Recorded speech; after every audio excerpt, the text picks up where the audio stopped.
looking at the beautiful Catalina Mountains here in Tucson, Arizona. Baseball here in the desert, they're getting ready. Some Arizona flavor for you, and the fans are anxious as we get a look at the reigning AL MVP and the Angels ready to go.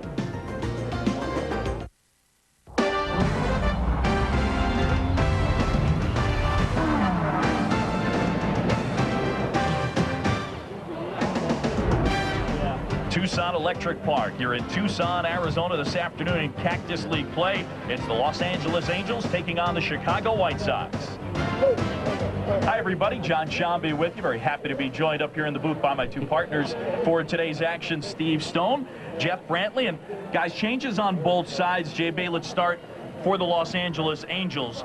At third base, a newcomer. At shortstop, center field, but on the mound, Kelvim Escobar. Progress has been slow. Well, before we get to the Angels, I would just like to welcome both of you guys, Steve Stone and John Scioscia, to their virgin voyage with ESPN. Yes, the Angels have got some holes, and they have filled them in all the places that you said. Third base, everybody talks about the home runs that will be lost from Troy Gloss, but let me tell you something. There's a guy that's playing in right field, MVP last year, Vladimir Guerrero. If it's offense that we're worried about, we don't have to worry about it when we talk about the Angels. Kelvim Escobar on the mound. He's been bothered by a little bit of a tender shoulder. Well, I think everybody in spring training starts to have some types of problems. I think it's better now that you get that out of the way, get your arm in the best shape you possibly can be, because when April 1st gets here, it's time to play ball. For the Chicago White Sox, we'll get a look at a very impressive young man on the mound, but Stoney, the style change is really the big story from power to speed.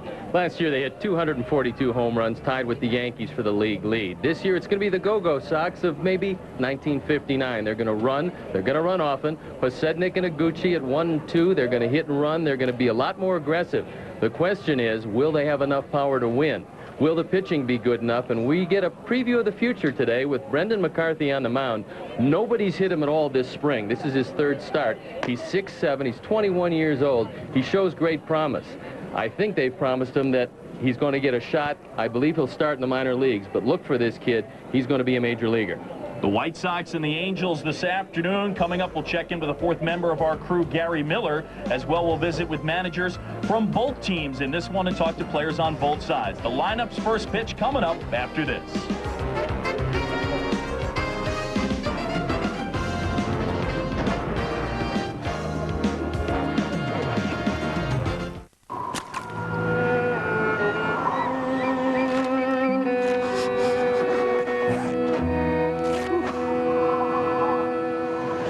The new hot, fresh toasted subs are here. Subway, eat fresh.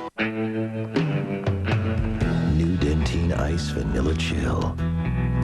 A kick of icy flavor that's surprisingly smooth. New Dentine Ice Vanilla Chill. New flavor-charged Dentine Ice gives you a shot of icy cold breath. Give me a piece of that. Share it with somebody special. New flavor-charged Dentine Ice. Go bold. Dude, that's cold. How many days is 3 weeks? 21. Won't you miss your room? A little bit. Won't you miss Rocky? You know what I'm gonna miss the most? What? This face. Why not take all of me? Mr. Buckley, welcome to Residence Inn. No good without you. Residence Inn. All suites with all the comforts. Help me! Will somebody please help me?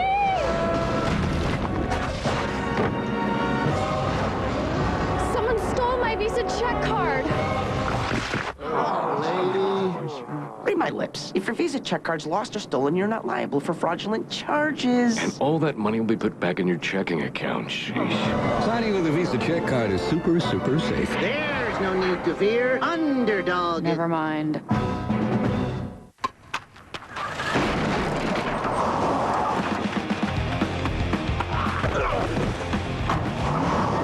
Nobody captures the best in baseball like 2K Sports. Get Major League Baseball 2K5. Rated everyone. ESPN2 Spring Training Baseball, brought to you by Dannon Frusion, the real smoothie in a bottle, and eLoan. For your next mortgage, home equity, or auto loan, go to eLoan.com. Back here in Tucson, John Scioscia, Steve Stone, Jeff Brantley, Angels and White Sox moments away. Time now to head down to the field and welcome the fourth member of our crew, Gary Miller. Gary? Thanks a lot, John. Welcome to you and Steve. And this is the most unwelcome of trips in Arizona, the one to Tucson. The next to last one that the Angels will make. They're back here tomorrow to play the Rockies, but they're having a huge spring. They're 10-4 so far. The White Sox are coming off a victory yesterday, and they're comfortable here in these confines that they share with the Diamondbacks, but they have a little bit of an edge here. Their complexes are right across the sidewalk from here. They have all their minor league complexes here as well, where their teams are working out for games that'll start later this week, so they can get all their work in, get familiar, bring the minor league guys up, unlike that huge bus trip from Tucson that the Tucson that the Angels are making. And Jamie Burke and his teammates just come walk on over. The Diamondbacks are down the block. They have to be carted over here, so that doesn't work out too well for them. But the Angels have a new complex in Tempe where everything will be clustered next year. They're very excited about that. And the White Sox got to 7-7 by beating the Cubs yesterday, and that's huge to their general manager. We'll be talking to Kenny Williams in about the second inning about all the changes with the White Sox and what lies ahead for 2005. John, back to you. Gary, thanks a lot. Let's take a look at the Angels lineup for this afternoon, put out there by manager Mike Scioscia. Sean Figgins will lead things off. Adam Kennedy out with that knee injury. Jeff Devannon is going to hit second. There he is, the reigning MVP, Vladimir Guerrero. You talk about power. He's got it all. Their big sign in the fourth spot, Steve Finley. Rivera is going to play left. Of course, Orlando Cabrera, great defense. He helped the Red Sox win a world title. One of their top prospects, and Casey Kochman, Merlone, and Mathis round out the lineup. Now, guys, we get a look at a good young pitcher, Brandon McCarthy. He's been lights out this spring. Talking with Don Cooper, the pitching coach, he was raving about McCarthy, and what he loves about him is not only can he throw in the low 90s, but he can spot that fastball in and out. It's a four-seam fastball. He doesn't have much sink on it yet, but he raves about his changeup, and he says he can throw it in any count and get it over the plate consistently. Well, you know, in this day and age, I think that you're better off learning early in your career to change speeds than you are learning how to go on both sides of the plate, especially the way that we've seen offense change over the last 10 to 15 years. Now, Sean Figgins will lead things off. McCarthy in the minors, 3 different levels, low A, high A, and double A last year, 202 strikeouts, and he walked only 30. The strikeouts led the minors. And the first pitch of the game misses down and in, and it's ball 1. Got some problems with this lineup if you allow Figgins to get on base, because then you have to move into a stretch, and Figgins is going to run. Shows bunt. That broke his bat. He pushed it foul. Don't see that very often. Well, it looks like Figgins a lot of times tries to bunt the ball down the bat a little bit, trying to deaden the ball. Well, that got a little bit too close to his hands on that one right there. Take a look at it again, and very rarely will you see a bat shatter on a bunt. But it's dry down here in Tucson, and that's one of the, even the kindling is getting a little dry. It's a dry heat. Actually, spectacular conditions here this afternoon. Nice wind blowing left to right, and cool temperatures. Well, Steve, you mentioned it about this lineup earlier. Getting to Mr. Guerrero with runners on base is deadly for the opposing pitcher. That's the last thing that you want to happen.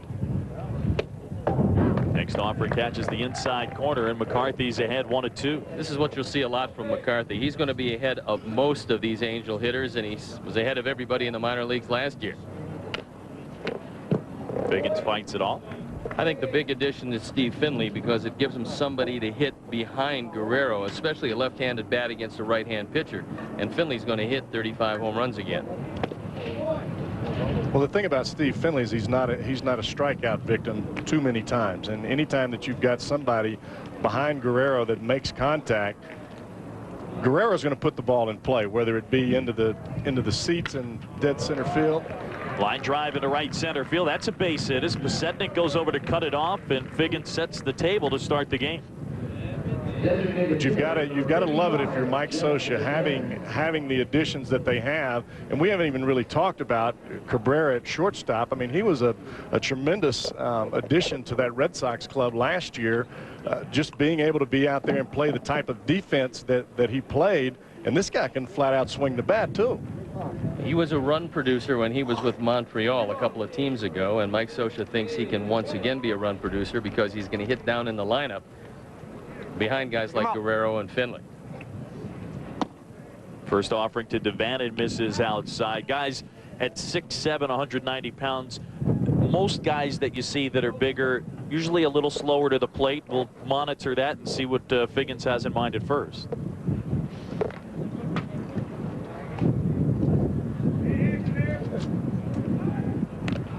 Throw over, Figgins back. Tell you what, for a tall guy right there, that's a pretty quick move. Quick feet, and arm was nice and short, got it up by his ear and got the ball to first base relatively quickly. Todd Cooper saying 70 pitches, 5 innings in that range for McCarthy.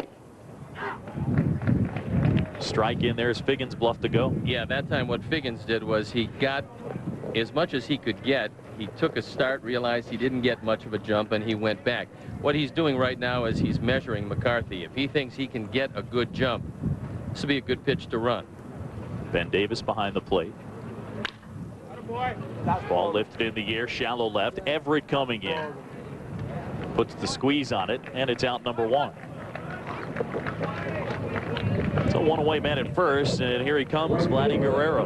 Well, this is the guy that we talked about earlier and talking about instant offense. Most of the time when you talk about a batter at the plate, a runner in scoring position is standing at second base. When Vladimir Guerrero comes to the plate, if you have a runner on first base, he's in scoring position. You can hear the wind whipping. Guerrero, much has been made, guys. There is no scouting report. You've seen him just golf pitches out of the park that are down at the shoe top, swinging pitches up in the zone. This could be 2. Arriba de Aguchi for 1 on to first, and it's a double play. 6-4-3. Guerrero grounds into the twin killing. No score at the end of a half inning of play. Every day, Progressive does something that's, well, progressive. They have this ticker that shows their car insurance rates and their top competitors. Right now on Progressive.com, you can see actual rates that people are getting. Sometimes Progressive is the lowest. Sometimes they're not. Hey, if they're this helpful when you're shopping for car insurance, imagine how they'll be once you're a customer.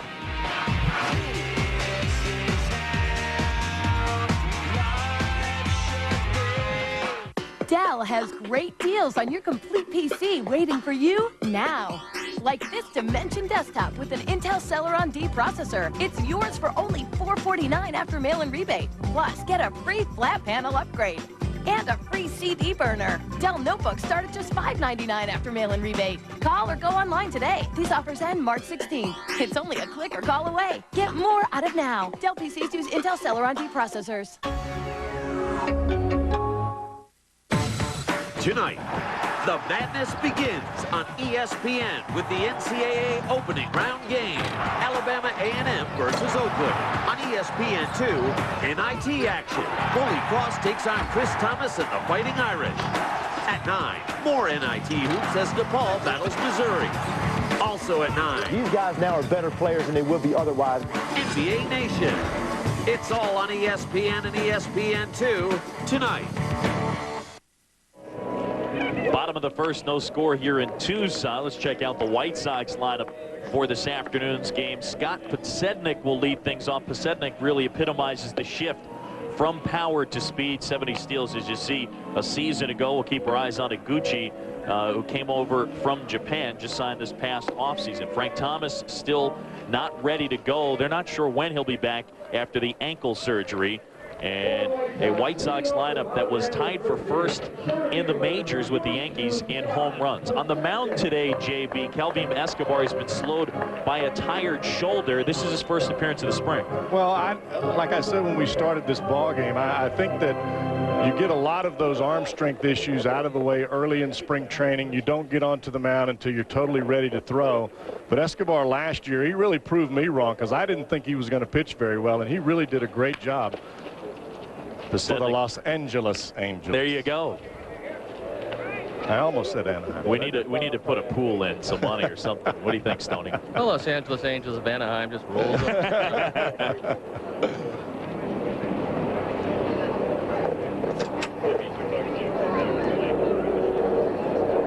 Here's the 0-1.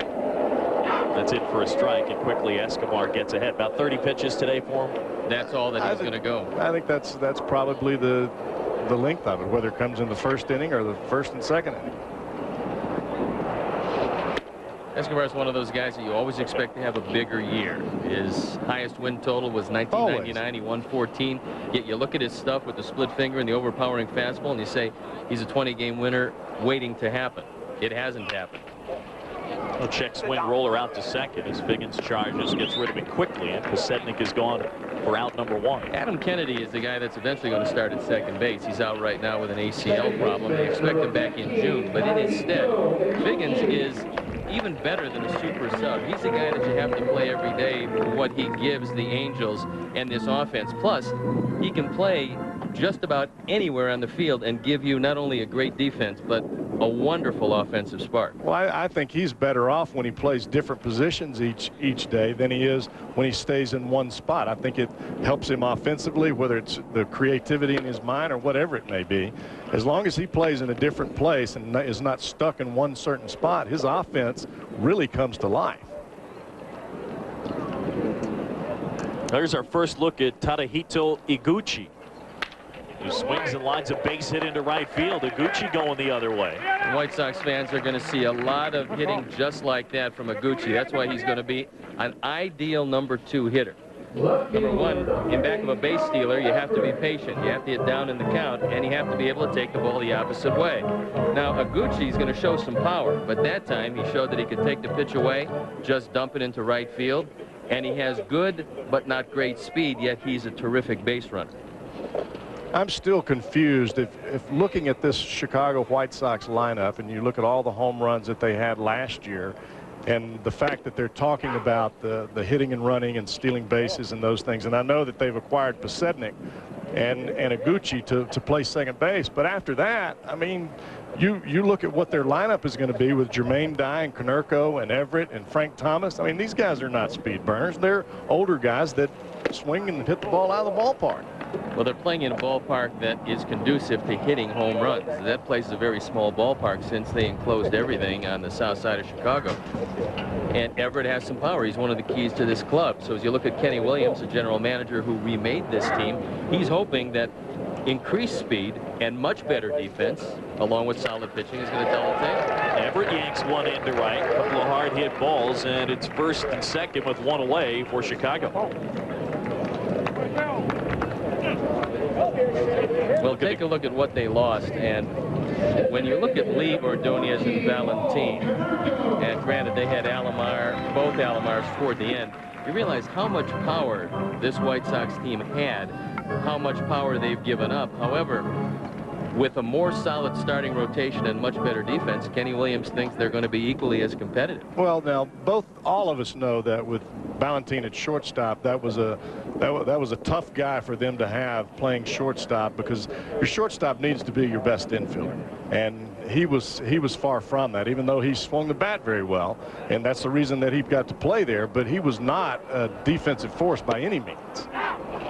We'll get a chance to chat with Kenny Williams coming up the next half inning. Gary Miller will sit down with him. A huge year for Paul Konerko, who hits much better in Chicago than he does out. And this, his option year, he's looking to kind of balance as out a little bit, give him a little more production on the road. 41 home runs, and one of the few power hitters to stay around until they get Big Frank back in the lineup.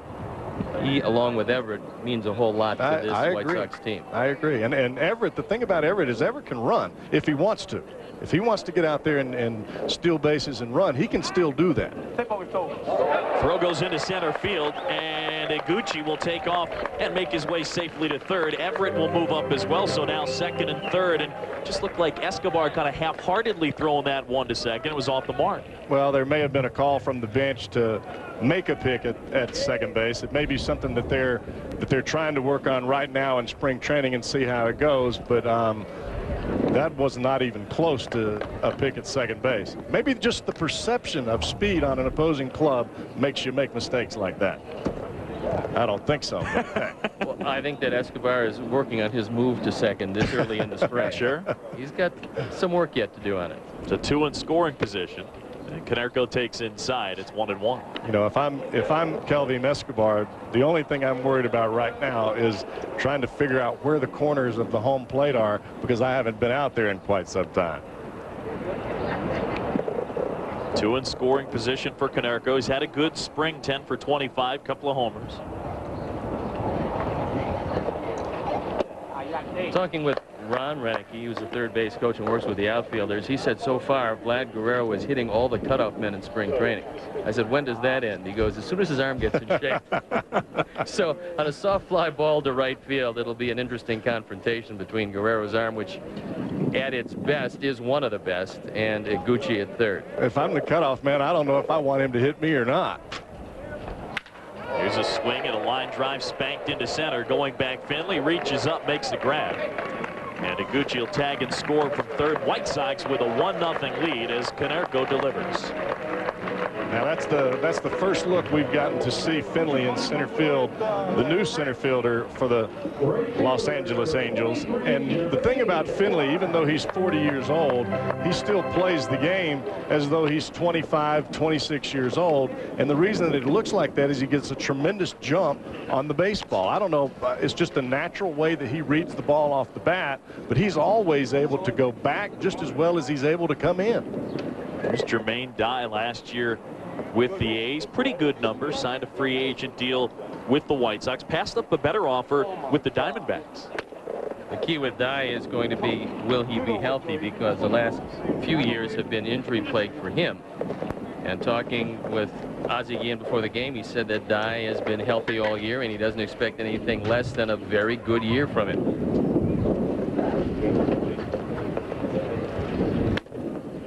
I think from Dye's standpoint, the money was not the issue going into this year.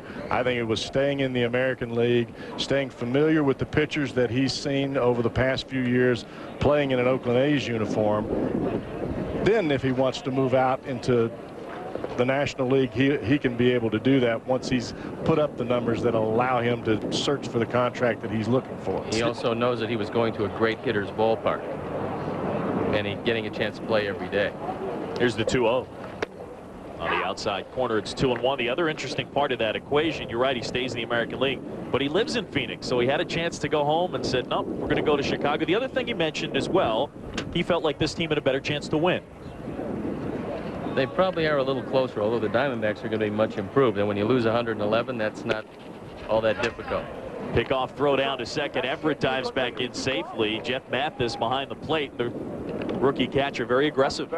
John, you were telling me before the game about Mathis and the fact that he's one of the better prospects in baseball. Yeah, one of the best catching prospects in all of the minor leagues. The Angels are stacked, and he's rated by Baseball America as their 4th best prospect. So Mike Scioscia's got a lot of good young players to look forward to. Just a few too many Molinas for him here. Ground ball up the middle. That's a base hit. Everett around third, and he's going to score. It'll be 2-0 White Sox on the RBI single by Jermaine Dye. So Escobar has not been sharp. You wouldn't expect it in this his first spring start. Coming off some arm problems, he's going to be tentative. Jeff, you and I both had arm problems during the course of our careers. And from a psychological standpoint, how difficult is it once you feel that you're 100% healthy to get over the psychological aspects of an arm injury? Well, I think that it is difficult, and especially when you're in spring training and your arm is not exactly what you want it to be pitch to pitch. I think that's where most of the pitchers suffer, is from pitch to pitch. You throw one pitch and you think, well, that pitch was just what I want it to be. You throw the next pitch and it's absolutely horrible, and it starts to play games with your head. Let's go down to Gary Miller with an update for us. Gary? Well, as you guys have mentioned, it's Escobar's first start against the live pitching, live batting. He's supposed to throw 30-35 pitches, according to pitching coach Buddy Black. If he doesn't get it out here, he may be done with that this inning. Number 20 is grounded into left field for a base hit, so Ben Davis goes the other way. And 2 outs and 2 aboard for the White Sox. Well, I think we're seeing a microcosm of what Kenny Williams envisions for his White Sox this year. They've got 4 singles, a sacrifice fly. They haven't hit the ball out of the ballpark, but what they have done is because of the threat of speed, they've forced the other team to execute, and Escobar threw the ball into center field. If you have speed and perceived speed, you're going to put the pressure on the defense, right, and you make them make a mistake. They have this inning, and it's opened the floodgate. As we know, when you hit a lot of balls out of the ballpark, there also comes without a lot of strikeouts, and strikeouts are absolute zero production. And I think that Ozzie Guillen, looking at this ball club, along with Kenny Williams, you got to cut down on your strikeouts, allow guys to put balls in play. That in itself puts pressure on the defense. Then you've got a guy like Posednik that starts off your order. That gives you some maneuvering room right off of the bat. Jamie Burke up here with the count 0-1. Right-hand bat. Takes high and away. And the count even. Guys, as far as Escobar, they're still not sure whether he'll be ready to go the beginning of the season. So right now, they're hoping maybe he'll occupy the 5th spot. If he can't go, Kevin Gregg is said to be the guy that they'll end up looking towards at least early. And that one gets through into right field. Base hit around third, on his way to score. Jermaine Dye, he will throw to third, and Davis is tagged out, but the run will score. And at the end of 1 inning of play, the White Sox have opened up a 3-0 lead here in Tucson.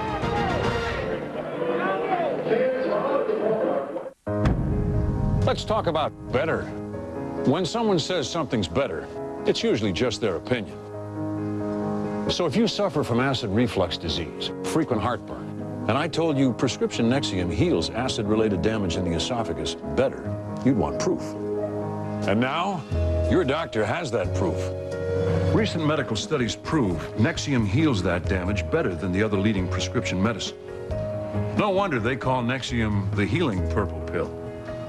This is big news, so call your doctor today and ask if Nexium is right for you. Because if left untreated, the damage could get worse. Other serious stomach conditions may still exist. The most common side effects of Nexium are headache, diarrhea, and abdominal pain. Hey, with Nexium, you don't just feel better, you are better. And better is better. For a free trial offer for Nexium, visit us at NexiumProof.com or call 1-800-4-NEXIUM. Trade in your breakfast. Trade in your boring breakfast for a Dan and Frusion smoothie. I have a corn muffin. One dry corn muffin pulling straight from the blended taste of a Dan and Frusion. Trade in your breakfast. A rock hard bagel? Of course I'll take it. Where you running off to, man? Real fruit and yogurt. Perfectly blended into the ultimate smoothie. That's Dan and Frusion. That's a smoothie. It's good, huh? Yeah. I'll take a dozen. Woo. Dan and Frusion. The real smoothie in a bottle. Trade in your breakfast for this Dan and Frusion smoothie.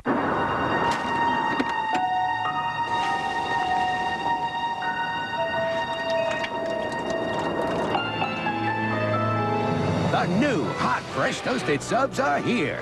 Subway, eat fresh. Log on to MLB.com to follow baseball live on the web with MLB.com's real-time stats, game day audio, and MLB.tv. MLB.com, where baseball is always on. Back here in Tucson, White Sox lead at 3-0. We go to the top of the second. Steve Finley will lead things off. Just turned 40 years old on Saturday for the Los Angeles Angels. As you see Finley climb in. You never know it. Unbelievable. Keeps himself in great shape. I talked to him before the game. He said the first 6 years of his career, he had no idea how to hit. That's a big statement coming from a guy that now is one of the real feared hitters in all of baseball. but he said Merv Rettenman in San Diego helped him figure it out, and that's when he went from a guy who bunted the ball, tried to steal, tried to get on with a base on balls, to a guy who could hit the ball out of the park consistently. Well, he's always had a good idea at the plate. I can remember playing with him in Puerto Rico back in 1987. We were playing in Mayaguez, and the guy could still run and he could still hit. I just think that as you progress as a player, I mean, and both of us probably did the same thing. As time goes on, the more that you're around the game, the more that you learn from other players, and it helps you be a better player. Let's go down to Gary Miller, who's with White Sox general manager Kenny Williams. Gary. All right, thanks a lot, guys. And Kenny's laughing, but Steve, he says, call him back sometime for those lunch dates. Kenny, when we were in spring training, obviously there's a lot of new faces, but a complete makeover in some ways for your team. Went from setting a record for home runs and the most generous home run park in baseball to now going back to the old Go-Go Sox days. Tell us about the conversion. Well, I don't know if it's back to the Go-Go Sox days, because we still, I think we have about 7 guys that have hit 20-plus home runs. A couple of them, 2 or 3, are going to hit 30-plus. But, you know, we had to augment ourselves a little bit simply because it wasn't working the other way. So thereby the emphasis on pitching, both the rotation and the bullpen, which we feel very comfortable with, and the speed, the defense. You know, we feel we're a much more well-rounded team, even though we've lost some pretty darn good players in the process. Well, let's talk a little bit about that pitching. Brandon McCarthy on the mound right now. When you came and the pitchers and catchers reported around Valentine's Day, what did you expect him to do, and what has he done to surprise you this spring? Well, I think me and Brandon had 2 separate kind of ideas. I thought that he'd come in and show the major league coaches, you know, that he was a prospect and that he was a guy that we should take notice of in future years.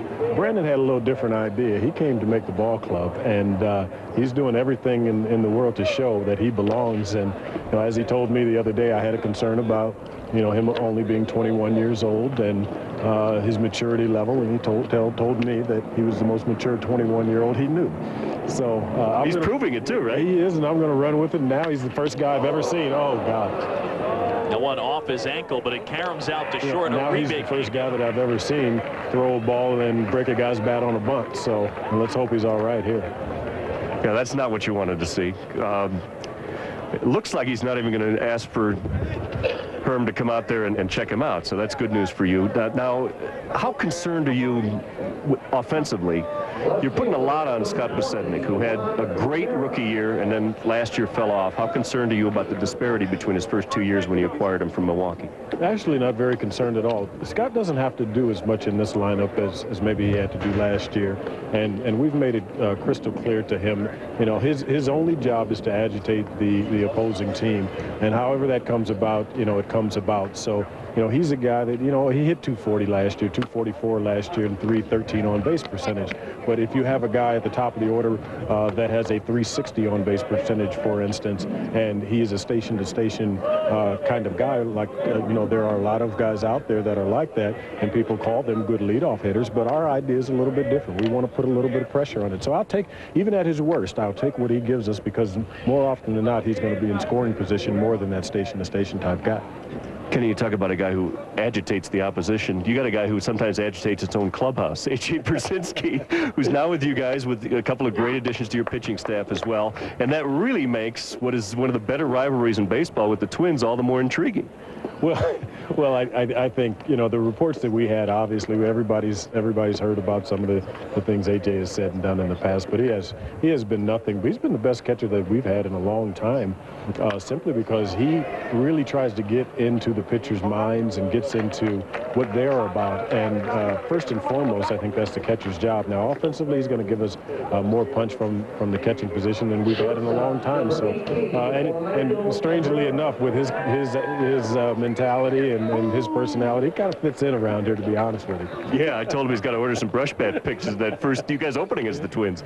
I'll get into that. You know, thankfully McCarthy didn't get hurt on that, but obviously the most concerned ankle in spring is Frank Thomas's.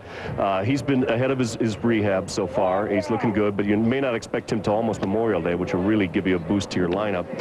But one concern is he's been invited to testify at these congressional hearings on St. Patrick's Day on Thursday, but you don't want to fly him because it may swell his ankle. I mean, how concerned are you that he could lose days in his rehab that could cost him time to come back? Well, Frank's a very conscientious guy, and this was a subject that was near and dear to him for obvious reasons for a number of years. So it's my understanding that he will do just that, and that he's going to be headed out that way. We do have a major concern about his traveling and what that's going to do with his rehab, and it's certainly going to set him back. It's really disappointing because of the fact that he came into my office and says, "Hey, listen, I'm a lot further along than people think I am, so I'd like to get out there and I'd like to be ready by opening day." And we had to kind of put the brakes on that, but this puts the brakes on a little further. But some things are out of our control. You beat the Cubs yesterday. Is that important even in spring training? Oh, absolutely, absolutely. Well, a lot of people skirt the issue, but the fact of the matter is they get a lot of attention in Chicago, probably more than we do, even when we're winning. That's just the way it is. So any chance we have to steal a little bit of, their thunder, why not? And if we're going to show up, hell, any game, I want to win. Yeah, we stole a little there Sunday. We got Stone in the booth now. John, back to you. Gary, thanks a lot. Ground ball to short. This could be two. The rebate to Iguchi for one on to first. 6-4-3. That's two that McCarthy has gotten from the infield. End of an inning and a half. White Sox on top 3-zip.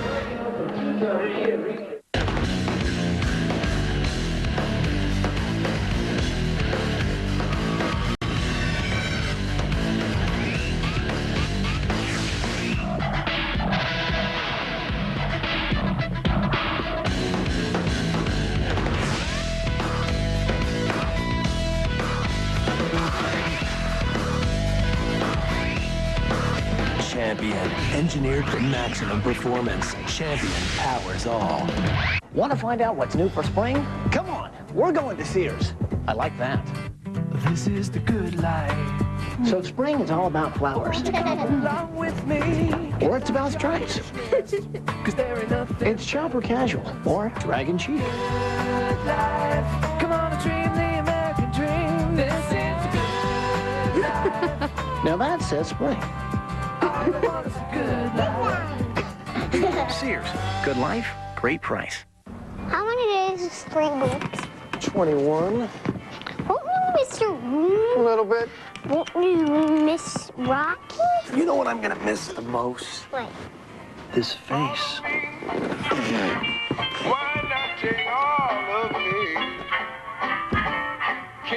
Mr. Buckley, welcome to Residence Inn. Residence Inn. All suites with all the comforts. When you're a star like me, you get treated differently. This is my ID. Look at this. They've even taken the shells off for me. Even my independent insurance agent spoils me. John, with drive insurance from Progressive, I can customize a policy for your car, motorcycle, RV, even your boat. You are embarrassing me. Actually, I do it for everyone. Yeah, I get it. Everyone gets taken care of with drive insurance from Progressive. Last half of inning number 2, White Sox lead at 3-0. Joe Crady to start it off for the Chicago White Sox. Bunch of singles in that first inning, and they beat up Escobar. I think Kenny Williams has to be very happy with what he's seen, not only from his offense, but from his youngster on the mound, McCarthy. He's dug himself into a hole, 2 double plays, he's out of it. He's faced 6 men, and that's all you can ask from a 21-year-old or anybody in spring training. The thing about a young pitcher, and we see the opposite out here with Escobar, a young pitcher coming out throwing strikes, and he's telling the general manager basically, hey, I may be 21, but I want to pitch in the big leagues, and I'm going to show you that I'm ready to pitch in the big leagues. You get a guy out there, most young pitchers, and Steve, you've seen this time and time again, we both have. A young pitcher gets out on the mound, gets himself into trouble, especially in spring training, starts trying to throw the ball 100 miles an hour, forgets about location, forgets about changing speeds. We haven't seen that from Brandon McCarthy today. He's actually pitched better with guys on base and getting the pitches that he needs to get. That's what Don Cooper said when I talked to him about him, and he said that you're going to love this kid because he's ahead of everybody. And when he has to throw a ground ball, he can put it exactly where he wants to, in or out, up or down. There's a line drive into left. Chasing in is Rivera, and he scoops it up on a hop, so it'll be a single to left for Joe Creedy. The hits just keep on coming against Kelvim Escobar. White Sox leading it 3-0 here in Tucson. John Sciambi alongside Steve Stone, Jeff Brantley. And guys, one of the things I wanted to point out, Kenny Williams talking about the speed go-go White Sox in that 9-5 win over the Cubs yesterday. They hit 6 home runs. He doesn't want to forget about the power. He said it himself that he still has 7 guys in the lineup that have the opportunity to hit or have the ability to hit 20 home runs. But I think when you put Pasednik at the top of that order, and now you have Uribe at the bottom of the order, you've got 2 guys back-to-back that can create some speed. Uribe skies to center. Creedy back to first, 1 away, and a man out back to the top of the order for Pasednik. I think the last thing that you want to do as an opposing pitcher is have to face Pasednik in a second base position or being on second base early in the ball game. We'll see how Iguchi handles American League pitching. If he's a guy that can swing the bat well, and we saw him hit the ball to right field early, if that's the case, it may be first and third right off the bat with the big hurt coming to the plate. Escobar deals outside, and the count 1-0 to Pasednik. That's really been the story of his outing. Well, I think Escobar is very close to coming out of this game, and I'm not sure he's going to make it through this inning. A lot has to do with what he does with Pasednik, but there's no way in the world that Mike Scioscia wants to extend him in this his first outing of the spring. I agree. I think he just wants him to get his work in and throw as many fastballs as he can and really not concentrate so much on getting the batters out as much as he's concentrating on getting some work. And the only way that you're going to get your arm strength back is to throw the fastball.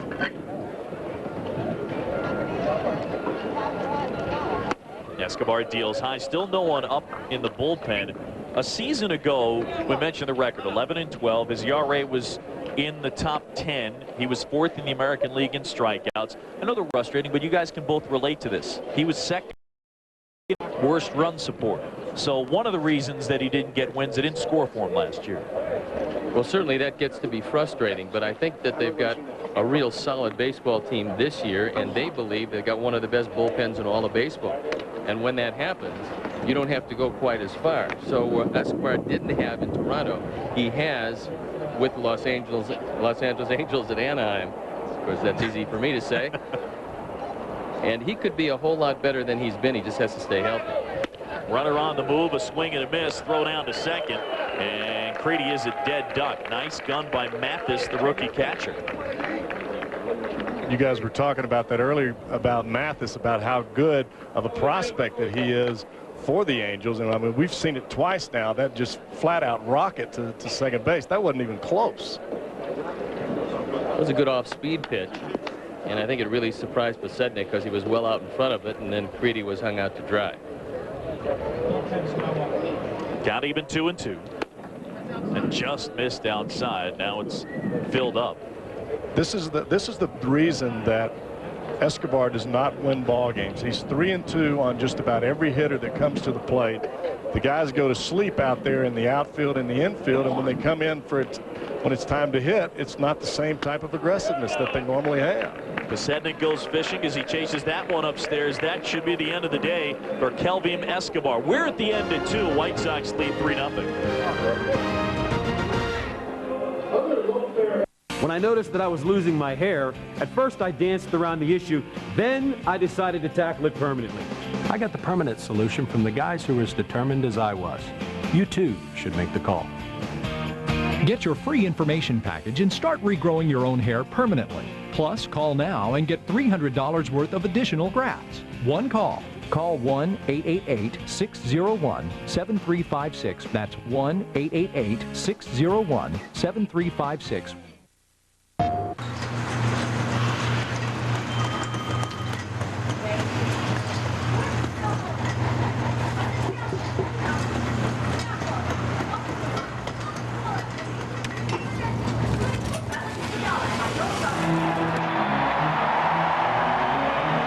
MLB 2006. Nothing is more true to the game. Rated E for everyone.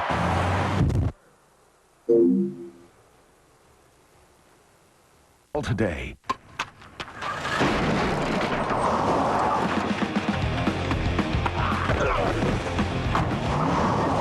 Nobody captures the best in baseball like 2K Sports. Get Major League Baseball 2K5. Rated everyone. New Dentine Ice Vanilla Chill. A kick of icy flavor that's surprisingly smooth. New Dentine Ice Vanilla Chill. New flavor-charged Dentine Ice gives you a shot of icy cold breath. Give me a piece of that. Share it with somebody special. New flavor-charged Dentine Ice. Go bold. Dude, that's cold. Even with good credit, getting a home loan can be a long process. But at eLoan, you apply in just minutes, either online or over the phone. There's a lot less paperwork, and you get a loan decision fast. It's lending the way it was meant to be. Apply now at eLoan.com. Everybody's having a good time out here at Tucson Electric Park. White Sox having themselves an enjoyable time. 3-zip, Chicago leading. And a reminder, tomorrow more spring training baseball on ESPN2. The Mariners host the San Francisco Giants, 2 Eastern, 11 Pacific. 13 games in all on ESPN's spring training tour of the Grapefruit and Cactus Leagues. Those Giants are an interesting bunch. The everyday lineup is going to average 36 years of age. Casey Kochman rips one up the middle. And a leadoff single to start the third for the Angels. Yeah, the geriatric Giants. If you're playing well and you're hitting and everything is going well, then you're a veteran, you're crafty, you're all of those things that make you a good player. When you have a very bad year and you get to be your late 30s, early 40s, they call you old. So we'll have to find out which it's going to be for Brian Sabean, Ned Colletti, and the Giants with Felipe Alou, who is the second oldest manager in the Major League. Lou Merlone takes a strike, and we go down to Gary Miller, who is with the owner of the Los Angeles Angels of Anaheim. Yeah, guys, you wouldn't expect. Now, Artie, a lot of your regulars don't make a trip like this. How does an owner get stuck coming all the way down to Tucson? This is home. So I got a brother-in-law, and a buddy from high school I grew up with. One through college. Went to the Army together. So you knew him when?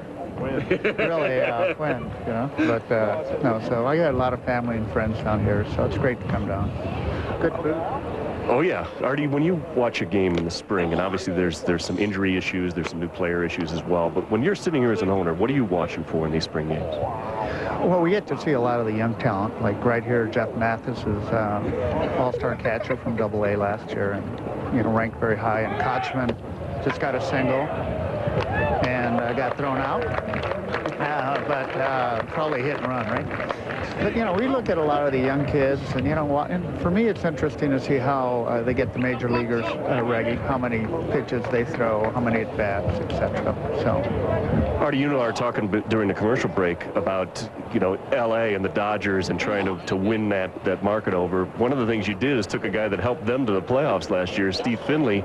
There was a lot of talk that other people he was going other places, that you wanted somebody else in center field. Maybe Beltran was coming to the Angels. Tell us about getting Finley to come and getting him to be on your team. Well, the baseball people do that. You know, Bill Stoneman, our general manager, handles that. But, you know, after the season, we're always looking at areas where we can help our team. I was familiar with Finley because being involved with the Diamondbacks here locally. So for me, it was a really easy decision when Stoneman called and just said, I think we have an opportunity to pick up Finley. And he lives down in Del Mar area, you know, North San Diego. And so it's real close to home for him. And, you know, he's a real fan favorite, great player. So we're pretty excited about it. Artie, I got to ask you, I live in Orange County, so I know what the big name change is going on, and we have to say it now, the Los Angeles Angels of Anaheim. It's not easy to say and get it a bat in. Are there any updates on what's going on either with Anaheim's legal process with you or with the team? Well, obviously for us, we believe long-term marketing strategy was to try to reach the whole metropolitan area. There are 16.5 million people in the metropolitan area, and felt that plenty for both teams. In fact, the last 2 years, both the Dodgers and ourselves have drawn over 3 million each, which was the first time in baseball history that two teams in the same market drew 3 million plus. And combined, we almost drew 7 million last year. And so for us, all we're trying to do is reach out and expand, expand the market for ourselves from the broadcast side. Obviously, we're drawing the people to the stadium. But, we have a court case, a trial case in November after the season's over, and pretty much let the attorneys handle that. What do you call them? I call them the Angels, and that's how we market it. We market them as the Angels. Yeah, it's a great product, Artie. Thanks for spending some time with us. Back to you, John. All right, as Mathis strikes out, McCarthy gets 2 punch-outs in the inning. We go to the bottom of the third, and Chicago leads it 3-0. Sticky bracket. Sticky bracket. Log on to ESPN.com, search Tournament Challenge, and enter for free. You could win $10,000 or a flat-screen TV. It's just a 15 beating a 2. Not that bad. All right, people, we all know what day it is. It's Tuesday. Our chance to do some good out there with our 2 times Tuesday pizza deal. Our chance to rescue people from the average, from the mundane. And let's show them what a free pizza can do. Let me get a hoo-ha 2 times Tuesday. Domino's. Hoo-ha. Thank you. That's what I'm talking about. It's 2 times Tuesday at Domino's. Buy any large pizza at regular menu price and get a second pizza of equal or lesser value free. Get the door. It's Domino's 2 times Tuesday. Scent is the strongest sense tied to memory. How will you be remembered? Introducing Red Zone Body Spray and 4 great scents. Spice things up. Guys, let's face it. If you want the best lawn, you need the best lawn gear. We're going to Sears. Gentlemen, behold, the cutting edge. Oh. The ultimate in lawn gear. Yeah. The power to clean. Oh, yeah. Are you feeling the need to cut some weeds? The DLT 3000. Man, that's good looking right in your yard. I don't have a yard. Eat in or carry out? Carry out. Sears. Good life, great price. Trade in your breakfast. Trade in your boring breakfast for a Dan and Frusion smoothie. I have a corn muffin. One dry corn muffin pulling straight from the blended taste of a Dan and Frusion. Trade in your breakfast. A rock hard bagel? Of course I'll take it. Where you running off to, man? Real fruit and yogurt. Perfectly blended into the ultimate smoothie. That's Dan and Frusion. That's a smoothie. It's good, huh? Yeah. I'll take a dozen. Woo. Dan and Frusion. The real smoothie in a bottle. Trade in your breakfast for this Dan and Frusion smoothie. Number 15, back here in Tucson, White Sox leading this one by 3, and a new pitcher on the mound for the Los Angeles Angels of Anaheim. There he is, Brendan Donnelly. See the work he did last season. And fellas, what do we know about him? JB, good slider. Well, he's got an outstanding slider, but the thing that I like about this guy more than anything else is he is your perfect guy at the end of the ball game, because he is going to flat out come to get you. When he hits the mound, he's throwing strikes. Whatever he's got for that day, he is going to attack the strike zone, and he's going to make you swing the bat. And that's what you want out of guys at the end of the ball game, whether it's a setup guy, closer, or a middle guy. You want him swinging. And there's another number that jumps right out at you and tells you everything you want to know about a lifetime reliever, and that is 212. Career earned run average. That shows you that he's hard to hit. He gets the ball over the plate, and he's an ideal setup man for a guy that they hope can replace Troy Percival. Because if Rodriguez can't, it's going to be a long year for these Angels. Noguchi's in an 0-2 hole, and just did get a piece of that one. Brendan Donnelly, when we showed you his numbers, only 40 games last year, and the reason for that, he began the season on the disabled list. He was struck during spring training by a batting practice fly ball and got hit in the nose, in the face. I mean, it just absolutely shattered all of those bones around the orbital area in his face, and he had a lot of trouble with the nose and breathing, and it just was not a pretty sight for any pitcher. And to be able to come back from that, and you see him out there right now. This is not any change of the way that he pitched when they won the World Series. This guy is an attacker, and they are going to expect good things from him, not only for his sake, but for Rodriguez's sake, just as you mentioned, Steve, because they have got to have one of these two guys to finish ball games. When you look at his history, it goes all the way back to 1992. He was a White Sox 27th round draft choice. And very shortly after that, the White Sox released him. Noguchi down on strikes, swinging. And with one away and the bases clear, Carl Everett will get his second chance to hit. You guys missed that? Yeah, running in the outfield, and that's not going to happen on a normal ball game when we start the season. But in spring training, this is where you get your work in. You've got to, if you're a starting pitcher, you've got to do a lot of running in spring training. It's part of the process. Get those legs as strong as you possibly can. We always talked about if the legs can take you 6, the arm can take you the last 3. Maybe that heart or that intestinal fortitude can put you over the top. But now complete games really don't happen all that often, and the one thing that the Angels feel they have over just about everybody else, certainly in their division, is a wonderful bullpen. Shields is just about as good a setup man as there is, and you go to the end and talk about excellent curveballs. Francisco Rodriguez has one of the best. The question is, JB, can he move from a setup to a closing role and do it smoothly? Well, you and I have been talking about this for the majority of the time that we've been here, and you look at the numbers, and there's a lot of comparison with him and the closer for the New York Yankees, Mariano Rivera. The numbers are very similar in the setup role. But it's not about the physical stuff that you have as we see Brendan Donnelly walk Carl Everett. It's about your mental makeup and what you're able to handle in certain situations. And when you do blow a save, how you handle that the following day, because you're going to be right back out there, maybe in the same situation that you were in the night before.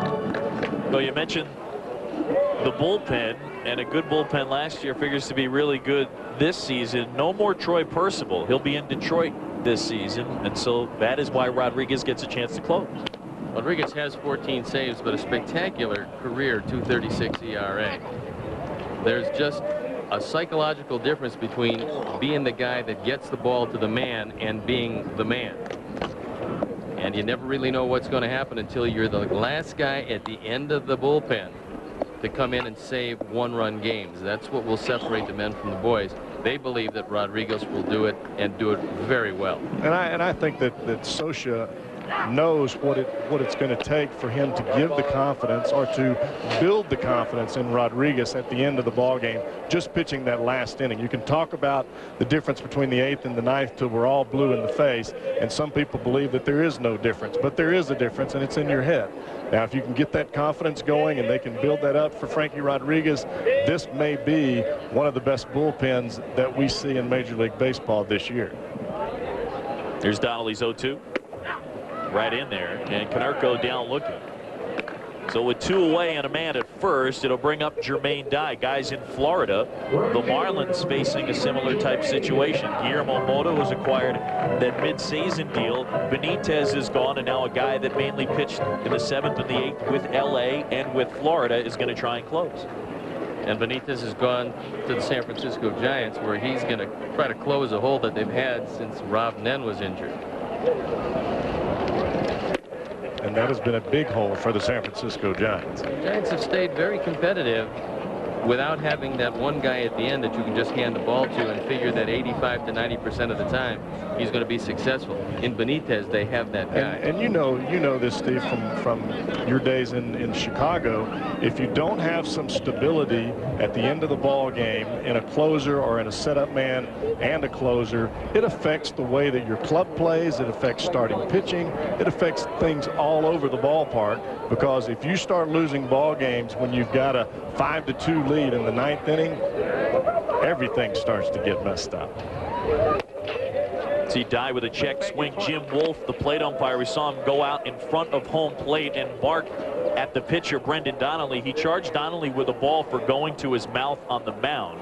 So it's very dry here. The count 2-1. Stoney's been pounding home the dry point. Absolutely. A couple of broken bats. Dry with the wind blowing. They're always on the pitcher. You go to your mouth.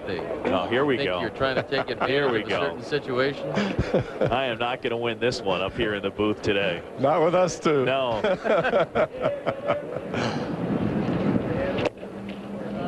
when Brendan Donnelly came to the Angels, he didn't even throw the slider. He's always had it, but he's always been a fastball split finger guy. He wasn't even on the roster with the White Sox. Ended up releasing him. He comes over here. Buddy Black tells him, your slider's your best pitch. Throw it. All of a sudden, you've got a guy that's got a sub-2 ERA.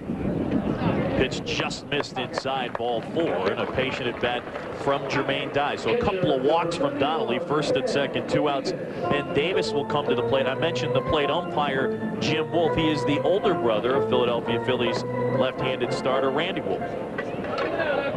You always wonder as the rotations move around, which they've accommodated Major League Baseball, if there is ever a time where Randy Wolf is supposed to be on the mound and Jim Wolf is supposed to be behind the plate, even with the crew, they just swap it. It's never been an issue and won't ever be an issue. Ben Davis gets a chance to hit for the second time, a single to left, his first time up. If you weren't with us earlier, we talked with Kenny Williams, and he was talking about A.J. Przinsky, one of the new additions to the White Sox team, and how good he's looked behind the plate. Also the fact that he can really hit. And taking a look at him, he's a real big man. Yes. I mean, this is a guy that can give you a good target at 6'3", 240.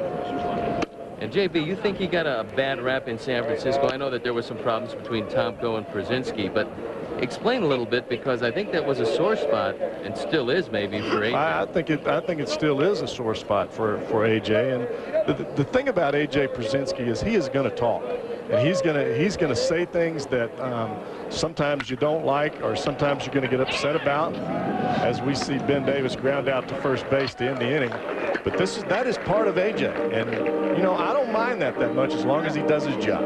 Now the White Sox doing the job so far. We'll go to the 4th, 3-0 Chicago. Sculpt your body and improve your life with a very special program, Better Body Basics. This is a new workout for the mind, body, and spirit that's great for men and women of all ages. Work out at home with fitness celebrity John Baistout. Lightweight exercises, no-weight exercises, invigorating power yoga moves.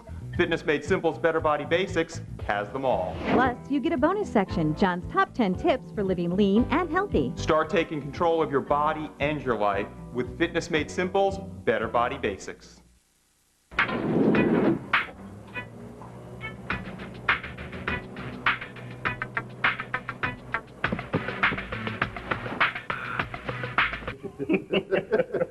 Sometimes you don't want an audience. For those times when you do, nothing delivers like cable advertising.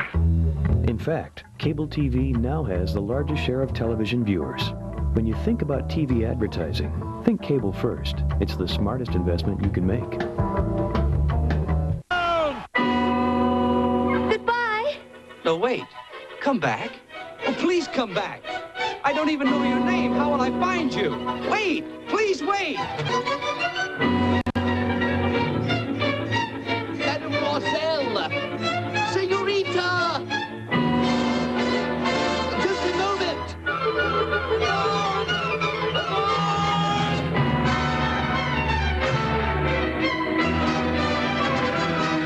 I've got sunshine on a cloud, on a cloudy day. When it's cold outside, I've got the month of May.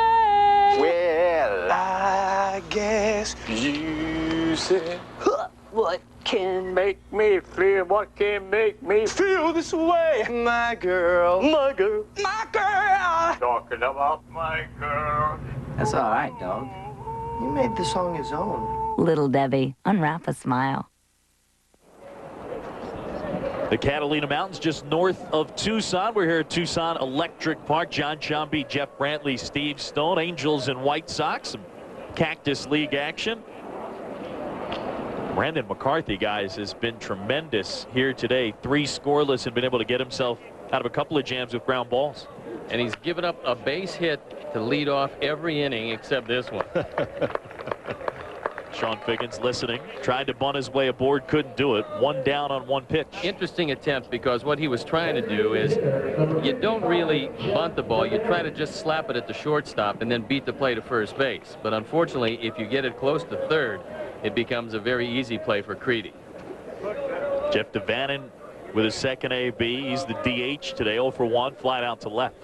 I think there's a big difference in the way that McCarthy is approaching this ball game versus, let's say, a Mark Burley that is a guaranteed guy that's going to be on this staff.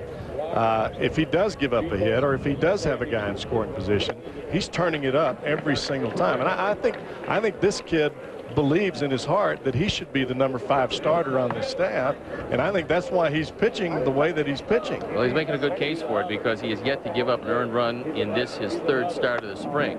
What makes him very impressive is that he only throws a 4-seam fastball, which means that he will get a lot more movement when he develops that 2-seamer. But right now, the ball is going into the right-handers, and when he does something else with it, whatever it is, he's able to throw it into the left-handers, and so he's controlling both sides of the plate.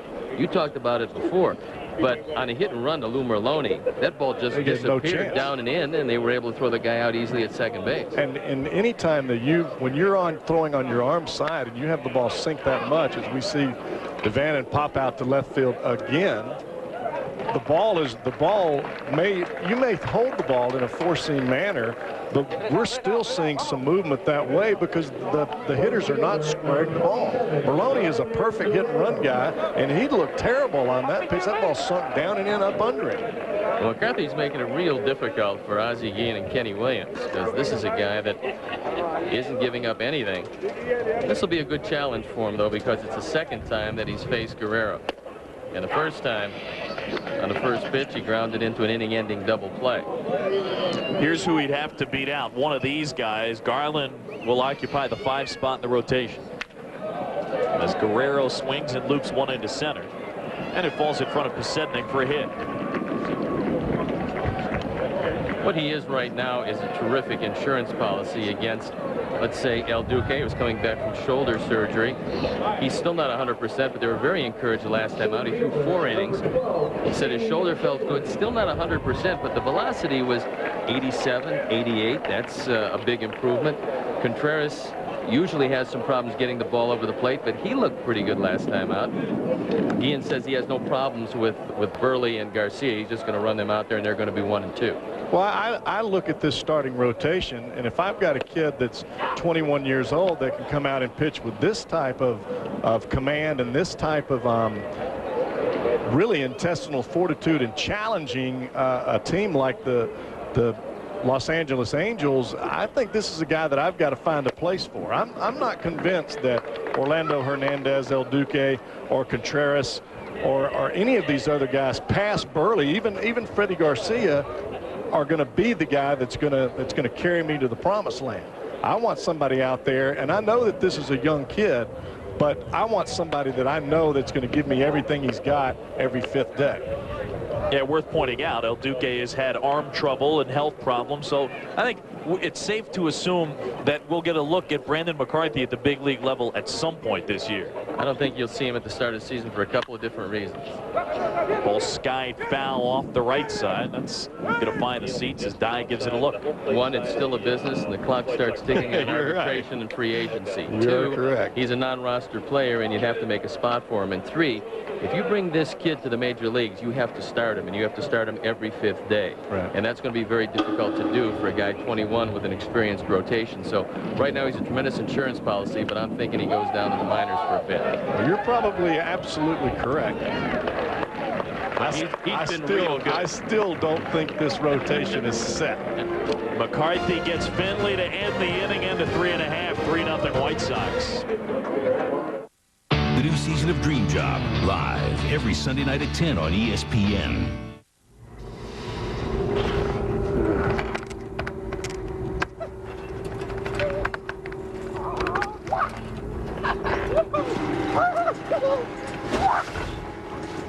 Hey, Mr. Randall. I gotta get out of that back room. Spending too much time on paperwork? Then get the Visa Business Card. And forget about checks and sorting charges from your personal card because all your expenses are detailed on one statement. Visa Business. Just about everything you need to run a better business. New Dentine Ice Vanilla Chill. A kick of icy flavor that's surprisingly smooth. New Dentine Ice Vanilla Chill.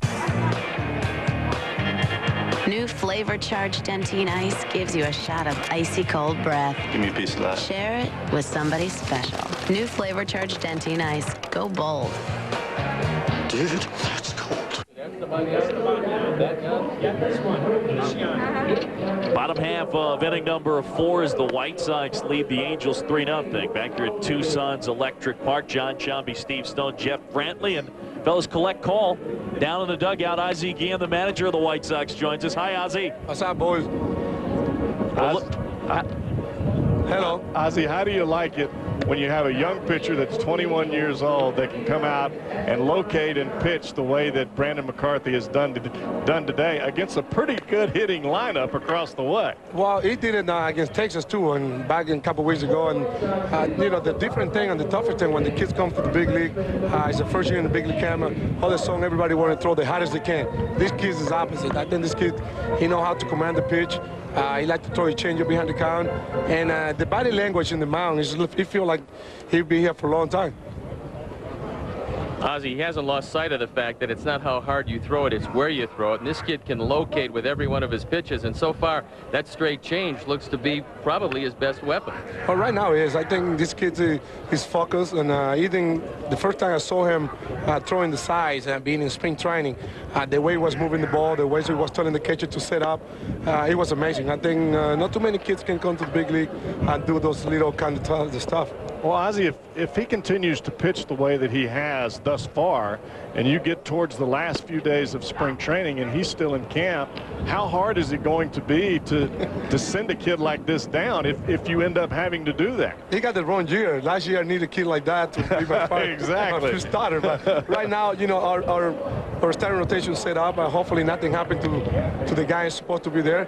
But this year I have something to grab. If something happened to anybody in the starting rotation, I know what is.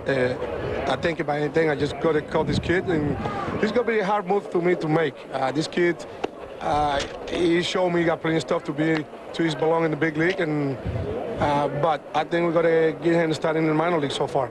Ozzie, how much of this shift in style to speed and defense was influenced by the Marlins World Championship in 2003? Well, you know, I enjoyed watching the Marlins play all year long. I think they have a great defense. Believe me, I think the pitching staff, defense, and good speed, they're always there. You know, but the slump, but the home runs. You know, last year we had all the stuff, and we not get anything done. And this year I like this team better. Last year I have a great ball players, it's no doubt about it. But I get to the point like we can execute, and we lost a lot of games by 1 run, 2 run because we don't know how to use it. Ozzie, this year you brought in Tim Raines, and you've talked about being more aggressive, not only just stealing bases, but taking the extra base. Well, it's not that bad. I think Tim Raines is going to help everybody to do that. Early in spring training, we make a few mistakes in the base pass, but we're going to learn from that. I think when you're aggressive on the bases, you will make mistakes. And a lot of people ask me about how many stolen bases we're going to get. I say, I don't bring people here to steal bases. I just bring people here to run the base better. Ozzie, thanks a lot. All right, guys. Thanks, Ozzie. All right. Ozzie Guillen, manager of the White Sox. We got to look at Tim Raines, first base coach for the White Sox. A great base stealer as Uribe takes inside. Guys, he's the epitome, though, of a leadoff hitter. We talk so much about on-base percentage and speed, but Rock Raines was the type of guy that combined them both. He took walks, he got on base, and he ran successfully. And I think he probably has a tremendous amount of knowledge to offer to a guy like Scott Posednik. That ball is smoked out there left center field. Finley's not going to get it. On his way to third is Burke, and they're going to send him as Finley has trouble picking it up. Burke in to score, Uribe into third. I don't think people realize just how strong Juan Uribe is. He's built like a little tank, and he's got tremendous power. And looking at him, you wonder why he never really was able to blossom in Colorado. But talking with Ozzie Guillen and talking with Hawk Harrelson, the longtime broadcaster of the White Sox, he said that he feels that Uribe is just comfortable with his ability. He loves Chicago. He likes this team. And he thinks the numbers last year weren't an aberration. He's going to repeat them and maybe then some this year. Well, I think that he will, especially in this lineup. having opportunity where the pressure is not going to be put on him. He's just going to be an afterthought. And if you're a guy like Esteban Yan, you come in and you're just firing fastballs to the number 9 hitter, you think, well, I'll just get this guy out. Next thing you know, he's hit it over Steve Finley's head, which is almost impossible. Esteban Yan on the hill and deals outside. The count 2-0. Especially impressive today because the wind is just howling in straight from left field. You can take the ball down the line and right and get it out. Getting it out or hitting it hard in left center is a good trick, and Uribe made it look easy. Well, the ball that Joe Creedy hit on the line drive to left field, the one out that they do have, that ball would have probably been off the wall or maybe out of the ballpark had the wind not been blowing like it is right now. Infield in with a man at third. Bottom half of the 4th and a 4-0 White Sox lead. And a 3-0 to Pasednik right there for a strike. You have to figure you're going to see a fastball here. That's what Yan does. And Esteban Yan's always had a great arm. He's always had a great fastball. But he's never been able to consistently locate it. And so he'll take a pounding from some pretty good fastball hitters, especially if he falls in situations where he goes 3-1. The pitch to Pasednik is bounced back to the mound. Nice job by Esteban Yan as he checked the runner, flipped to first. And with 2 away and a man at third, Iguchi will come to the plate. Well, Yan is not a guy that I consider. His position says pitcher. I don't consider him a pitcher. I consider him a thrower. He just gets the ball and rears back and throws it as hard as he possibly can, regardless of who's standing at the plate. If the ball happens to cross the plate, it's a strike. And I think that's the reason that he gets battered around as much as he does, because he doesn't have any idea of what he's doing out there. No, but his stuff has been good enough so he stays around, and everybody... He's still a prospect at age 35. Everybody will give him a shot because he can still throw the ball in the low to mid-90s and sometimes even a little harder than that. El Tadahito Iguchi, 1 out of 2, a single and a run scored. He's also struck out. And he takes inside the count 2-0. Guys, Uribe and Iguchi have turned a couple of nice double plays. You mentioned, Steve, Juan Uribe's power, but the guys were also talking, Ozzie Guillen and Hawk Harrelson, about how good he is defensively in his arm. Well, they believe that he has one of the best arms, if not the best, in the American League at short. This one is lined in the center, but right at Finley as he makes the grab out number 3. But the White Sox tack on another run on the Uribe RBI triple. We go to the 5th, 4-0 Chicago. Want to find out what's new for spring? Come on, we're going to Sears. I like that. This is the good life. So spring is all about flowers. Along with me. Or it's about stripes. Cause there ain't nothing. It's sharp or casual. Or dragon cheek. Good life. Come on and dream the American dream. This is the good life. Now that says spring. I want a good life. Sears. Good life, great price. Let's talk about better. When someone says something's better, it's usually just their opinion. So if you suffer from acid reflux disease, frequent heartburn, and I told you prescription Nexium heals acid-related damage in the esophagus better, you'd want proof. And now, your doctor has that proof. Recent medical studies prove Nexium heals that damage better than the other leading prescription medicine. No wonder they call Nexium the healing purple pill. This is big news, so call your doctor today and ask if Nexium is right for you. Because if left untreated, the damage could get worse. Other serious stomach conditions may still exist. The most common side effects of Nexium are headache, diarrhea, and abdominal pain. Hey, with Nexium, you don't just feel better, you are better. And better is better. For a free trial offer for Nexium, visit us at NexiumProof.com or call 1-800-4-NEXIUM.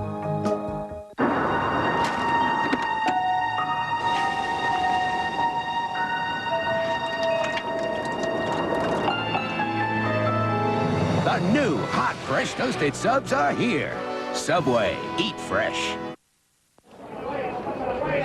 Chicago leading Los Angeles 4-0, top of the 5th at Tucson's Electric Park here in Tucson, Arizona. A reminder, college basketball tonight on ESPN and ESPN2, 7 Eastern on ESPN.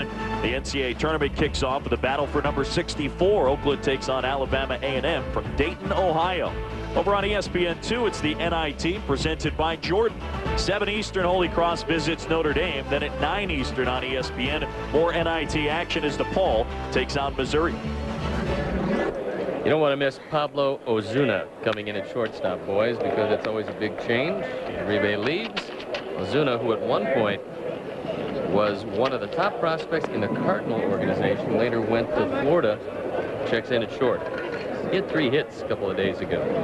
Yeah, Ozuna's impressed. A pretty good chance to make the team as a bench guy. He can play all over the infield, short, second, and third. You know, we've talked about McCarthy today, and he's shutting out the Angels. Is it the fact that he's pitching so well, or is it the fact that Mickey Hatcher's just not here today, and they're just suffering from a lack of excitement in that dugout? It's got to be a little bit of both, doesn't it? Well, I guess when you turn 50, I guess you got to take a day off then every now and then. Nice breaking ball there as Rivera is gone. That was a terrific curveball by McCarthy, who throws just 3 pitches. Fastball, a straight change, and a terrific overhand curveball. Now, eventually, Don Cooper says he wants to get him to throw a 2-seam fastball and get him to throw perhaps a slider. He goes, well, right now nobody's hitting him, so it would make no sense at all to change him. Well, in the pitching philosophy, you want to be able to have some type of off-speed pitch that you can throw for a strike when you, as a pitcher, are behind in the count. He throws his changeup on both sides of the plate with great command when he's behind in the count. That, to me, that's just like throwing a breaking ball or a cutter when you're behind in the count. And then he uses that curveball, and that is a tight curveball right there for his strikeout pitch, or he can go up in the zone with that fastball. I mean, it's not like this guy is just a finesse pitcher throwing the ball 85 miles an hour. He's got some arm strength behind what he's throwing up there. Well, he gets it up there in the low 90s, but also at 6'7". Great some tilt. Good tilt on just about everything, and everything moves. And when we talk about tilt, we're talking about standing on the mound. He's already high enough on that hill, and then you add 6'7" to that. That ball is coming downhill to the hitter. It's very difficult to square it on that round bat. Guerrero lines a single into center field and a 1-out base runner for the Angels. I just think it's very rare to see a kid 21 years old come to his first spring training and dazzle everybody, but get the changeup consistently over the plate. Right. And that's what's as impressive as anything about the young man. 9 2/3 scoreless innings so far this spring. You know, we can talk all we want that he's not going to make the team, but if he continues to throw the zeros up there, it's going to be hard for Ozzie not to take him. Well, he's mechanically sound, seems to have a good idea about what he's doing as we see another single into center field. And you look at him and you look at his frame, it kind of reminds you a little bit of a lesser fastball, but a guy like Mark Pryor, a guy that has good mechanics, throws the ball over the plate, challenges hitters, and seems to be very confident. Never know how this guy's going to develop as time moves on. Well, right now, unfortunately for the Cubs, Mark Pryor has been shut down, and there's no real return date for him. He has some inflammation around the ulnar nerve. That's not a good sign. No, he says it's a different injury, however, than the one he had last year. So that'll move the base runners up out of a double play situation, and unlike what he did the first 2 innings where he got out of the inning with double plays, he won't be able to do it this inning. I think Ben Davis got crossed up a little bit there because that pitch, he didn't look like he was ready to block. I think he was expecting a fastball, and the ball hit the dirt. It was a changeup. The ball goes all the way to the backstop. So Cabrera at third, Kochman there at second. If you're a catcher and you're expecting an off-speed pitch and the ball is starting to head down towards the dirt, you usually are ready to block it. That ball, he never moved. I think he was expecting fastball. Here's the 1-0. Merlone takes outside, and it's 2-0. You can see on this pitch, he looks like he's looking. Oh, yeah, that is a definite crossover right there. Bad feeling for the man with the gear behind the plate. This one lifted into shallow right. Iguchi going out. Dye coming in. Dye makes the call and the grab, and runners will hang on as Dye gets it back in quickly. So 2 down now with 2 aboard. The catcher, Jeff Mathis, will get a chance to hit. Expecting fastball, getting the curveball bad. Worse, though, expecting breaking ball and getting the fastball, right? That's when you get hit right in the old Adam's apple. Of course, they make masks these days that cover that to a certain extent, but you get hit anywhere around the throat with a heater around 90 miles an hour. That's going to leave a mark for a few days. Well, I have to tell you that I actually, as a kid, started out as a catcher, and it took me just a couple of foul tips to realize that you're better off throwing the ball than receiving Yeah, what it. were you thinking about? I was not a very smart You just young wanted man, to put and not on much the. have changed. You wanted to put on the equipment, didn't you? I did. You thought it was cool to Thought put I on could the hide equipment. behind it.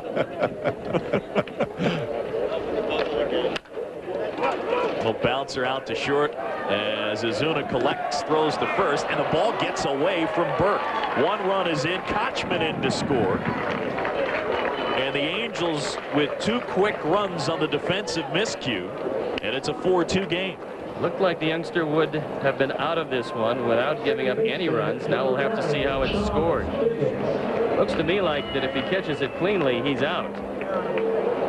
Yeah, that's and it. it's E3. It's going to go as unearned runs, but it cuts the lead in half. Well, it just shows you the maturity that this 21-year-old possesses. With a runner at second and third and 1 out, he gets a pop-up into right field that can't score the run. Then he gets to the ground ball with the 2 outs that was barely, it wasn't even hit hard enough to be able to make the play. And worth pointing out, Jamie Burke, who's playing first base, mainly a catcher, came up in the Angels organization as a catcher. He's played a little bit at first, but that's where he is today. Well, when Jamie started to stretch on that ball, he stretched towards where Ozuna was coming, and the ball was thrown on the other side of him. Very difficult to make that kind of play. You don't stretch until the ball's in the air. The everyday first baseman is going to be Paul Konerko, who had the big year last year. And I talked to Ozzie about his defense, and he says if he can get to it, he'll catch it. And he's got a very good arm for a first baseman. But he is your DH in this lineup. A swing and a miss there from Figgins. And McCarthy ahead 1-2. Any way you look at it, including the 2 runs up on the board courtesy of the air, this is a very impressive performance again for the young man on the mound, and giving hope to all White Sox fans that they've got a young man ready to step in. Oh, just missed. Even up 2-2. That looked like a backdoor curveball at 1-2, and that looked like a strike from way up here where we're sitting. It surprised Figgins and Wolf both. Here's a pitch. Change up, and he wouldn't bite. Okay, fellas, what are we thinking about right there? If I didn't get that one, I'd have had a 1.5-year career. Figgins punches that one off to the right. You know, the thing about having the control that this young man has, talking about Brandon McCarthy, not only the controlling his the adrenaline animal, he's able to control his body mechanics and what he's doing around the plate. Those are things that you don't normally see from a 21-year-old in his first big league camp. I saw him before the game. I actually wished him good luck, and he was sitting there with his earphones having something to eat. It wasn't all that long before the game. It was kind of surprising, but he looked as relaxed as you could possibly be, that this was just another day at the ballpark, and this is his 3rd appearance of the spring. So he does have a tremendous amount of composure and maturity for a 21-year-old. Just outside here, he loses Figgins, and that'll put runners at first and second with 2 down. And Devannon will get a chance to hit. The thing is, well, you look at his numbers last year in the minors, low A, high A, and he finished at double A. He went 17-6. Jeff, you talked about the command, 30 walks in 172 innings, but he led the minors in strikeouts as well. So the combo of the strikeouts and the command is everything you're looking for. Well, you can't do that unless you have other pitches besides a fastball that you can locate to strike out that many guys. I don't care how hard you throw the baseball or how good your breaking ball or changeup is. If you don't have command of 2 or 3 pitches, you can't strike out that many guys. There's no way. Jeff Devannon 0 for 2, a couple of flyouts to left. There's a strike. White Sox leading it 4-2 here in the 5th. Think about it, as we watch him pitch, even when he's making pitches ahead in the count and behind in the count, it seems to be that there's always a purpose of where he wants to throw the ball and why. He does appear to be tiring somewhat because this is the first inning where he's starting to miss his spots. Now, if he takes a look at the on-deck circle and sees number 27, he might want to get this guy out at the plate. He realizes that this could be the critical pitch in the at-bat at 2-1. Jeff Devannon should get a decent pitch to hit. Yeah, that one misses outside. That was pitch number 76. They wanted him at about 70, so really what they'd like is for him to get Devannon right here, and that'll be that. Well, you have the 2 outs. You have the error by Ozuna. As a manager, you're thinking, well, I want this kid to come away with a positive outing and not have to take him out right here. But as you said, Steve, you don't get Devannon here and you bring Mr. Guerrero to the plate. Not only does this turn into, a bad inning, it could turn into a bad ball game in a hurry. Well, if this young man believes his best pitch is a straight change, it's a terrific pitch at 3-2 with 2 outs. See what he comes up with. The payoff pitch. And that one in the air, left center field. Pasednik circling around, and he's got it. Out number 3. McCarthy gets out of the jam, and check out those numbers for the spring. Just 21 years old. We go to the last of the 5th. White Sox on top. How many days is spring weeks? 21. Won't you miss your room? A little bit. Won't you miss Rocky? You know what I'm gonna miss the most? What? This face.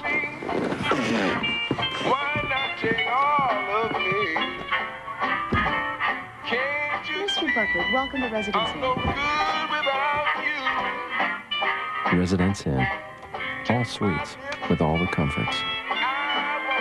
I'm not the real dance in the aisle, although I have danced in the aisles. My dad is nuts. He wears this angel stuff everywhere he goes. Show me the monkey, show me the monkey. It was almost like a law in our house to be an Angel fan. If there's anything that we've always been connected about, it was baseball. There's nothing like it. The Angels are a part of our blood. He's passed that on to us. Can't wait for opening day and sharing that Angel baseball with the boys. I live for this! The wait is almost over. Major League Baseball's opening day is coming. Bottom of the 5th here at Tucson's Electric Park. The White Sox leading the Angels 4-2. John Sciambi, Steve Stone, Jeff Brantley with you here in the booth, and happy to be joined down in the Angels dugout by the Angels skipper Mike Scioscia. Mike, thanks for joining us. We appreciate it. All right, guys. Let's talk a little bit about your club. Today, you're getting a chance to play a couple of younger guys, including Casey Kochman and Jeff Mathis. A very good farm system. Have you liked what you've seen so far from the younger kids? It's been great. I think I think we've got a lot of young talent coming up, and it's fun to work with. It's fun to see these guys out in the field, the energy they bring, and the talent. I mean, they need some seasoning. They need to go back and play and work on a couple things. But a guy like Casey came out of AA last year, helped us at the big league level. Jeff Mathis is coming quickly, and there's just a lot of young talent in the organization we're very excited about. You know, before batting practice, Scioscia, I was talking with your new center fielder, Steve Finley. I've known him a long time. A lot of people have known him a long time. He's been around for a long time. I asked him, I said, how do you like it over here with the Angels? And he said, you know what, JB? He goes, this is the way that a team is supposed to be run. He goes, this is a tight ship. He said, but he goes, all of the guys are tight together. He goes, we're playing for one reason, and that's to win the World Series. And I think a lot of that comes back to Mike Scioscia in the dugout and the leadership that you bring to this ball club. Well, we have a great bunch of guys, Jeff, and I think that these guys, they're almost on autopilot. They know what they need to do. They know the work that needs to be done, and they come out here and they do it. They practice the game hard. If you see our practice in the morning before our workouts before a game, it's high energy. It's top speed, and these guys get a lot out of it. They know what our goals are, and we've been in the playoffs in the last 2 out of the last 3 years. We want to get back there again. They know the hard work it's going to take. Mike, when are we going to get a look at Dallas McPherson again at third base? I know that you gave away or let go a pretty good player in Troy Gloss because you think McPherson is ready to step in and do it. Well, I think, you know, Steve, there's a couple of things we're looking at right now. His back has calmed down. He's getting to some exercises. He'll be in baseball activities, we hope, you know, within a week or so, and see when we can get him into a ball game. He's very, very talented young man. You know, with the energy he brings to third base, and he'll put his nose in front of a ground ball. He's a tough kid. He's going to be good because he works at it, and you know, we're excited if we can get him into the lineup and he can you know, start to give us a little production. Scioscia, I wanted to ask you a little bit about Escobar's outing today. First time out, what you really thought. You know, I mean, a first time out has got to be a tough time. And also about Frankie Rodriguez handling that last inning. That's going to be a big change. Well, you know, I'll talk about Frankie first. He's been in pressure situations. You know, you can't pitch in much more of a pressure situation than his really first couple outings of his life, pitching the playoffs in 2002 in the World Series, and he handled it magnificently. And I think he's you know, he's you know, at times he's given up some runs here and there. He did in the playoffs. Didn't happen very often, and he always bounced back well. You know, there's a lot to be said about are you getting outs, you know, the last 3 outs in the 8th inning as opposed to the last 3 outs in the 9th inning. A lot of times getting that 25th, 26th, 27th out is tougher for some guys. I don't think it's going to be a problem with Francisco. He's a great young talent, and we've got a lot of confidence in him. And I think when you let a talent like Troy Percival move on to Detroit, I think you show the confidence you have in this young man, and he'll step up and do the job. Mike, would you like to wish Mickey Hatcher a happy birthday? Yeah, I want to wish Mickey his happy 50th birthday today. Mickey's sick with the flu back in Tempe, and you know, he's one of those things, Jeff. He's finally starting to reach the age he's looked at for the last 10 years. He's finally 50 years old, and for the last 15 years he's looked 50. So why did you direct that to me? You know, we're all getting close to that age. That's it. Thanks, Mike. All right, guys. Thank you. See ya.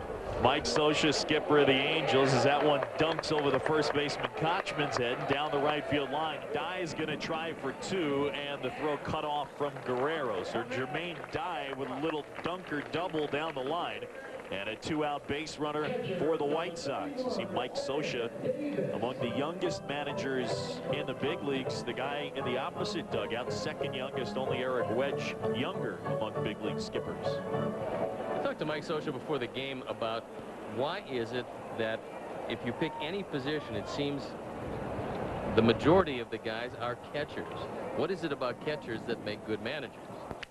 And he thought that the essence of this game is a coordination between the pitcher and the catcher, how to deal with the hitters, how to know what everybody in the infield is going to do, what pitches to call, and the understanding that it takes to really control a game. And he felt that that's one of the reasons why catchers, at least at the beginning, have a bit of an advantage.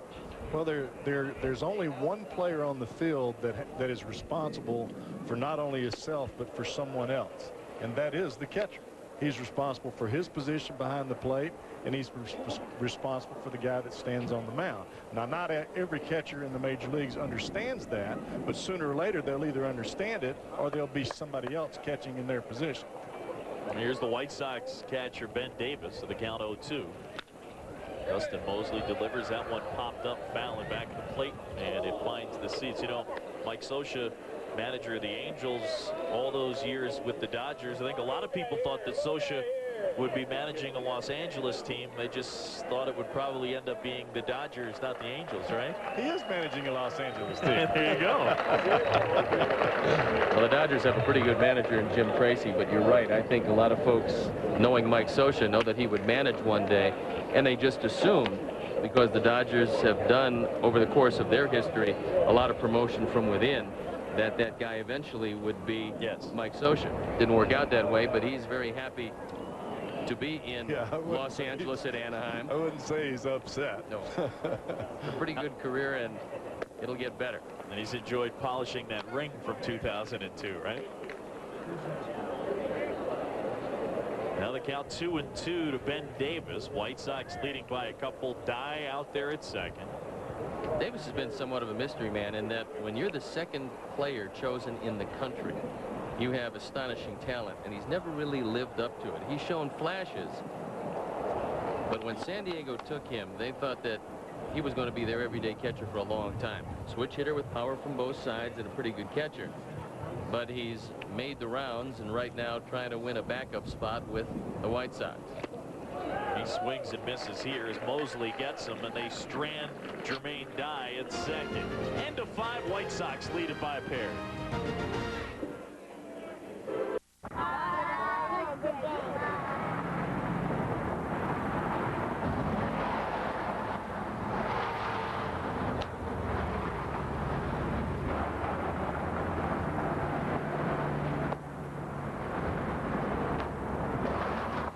Just tell your little brother you forgot to pick him up because you were getting stoned. He'll understand.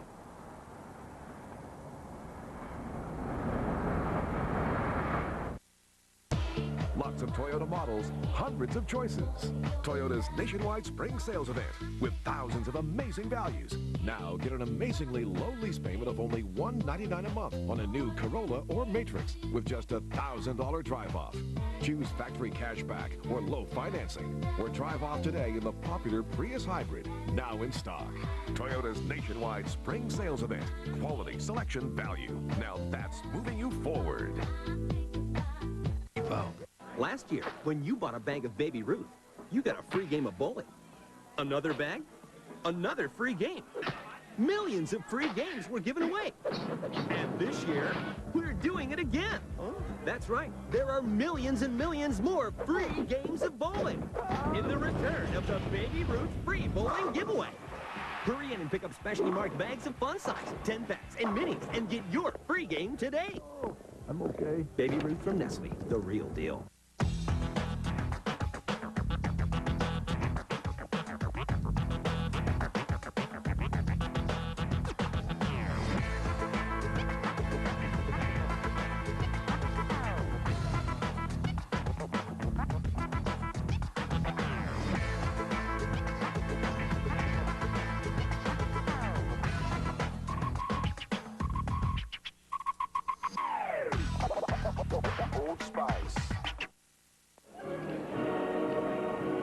White Sox lead it by a pair. They've out-hit the Angels 9-6 as we move to the top of the 6th. New man on the hill replacing Brandon McCarthy will be Cliff Polite.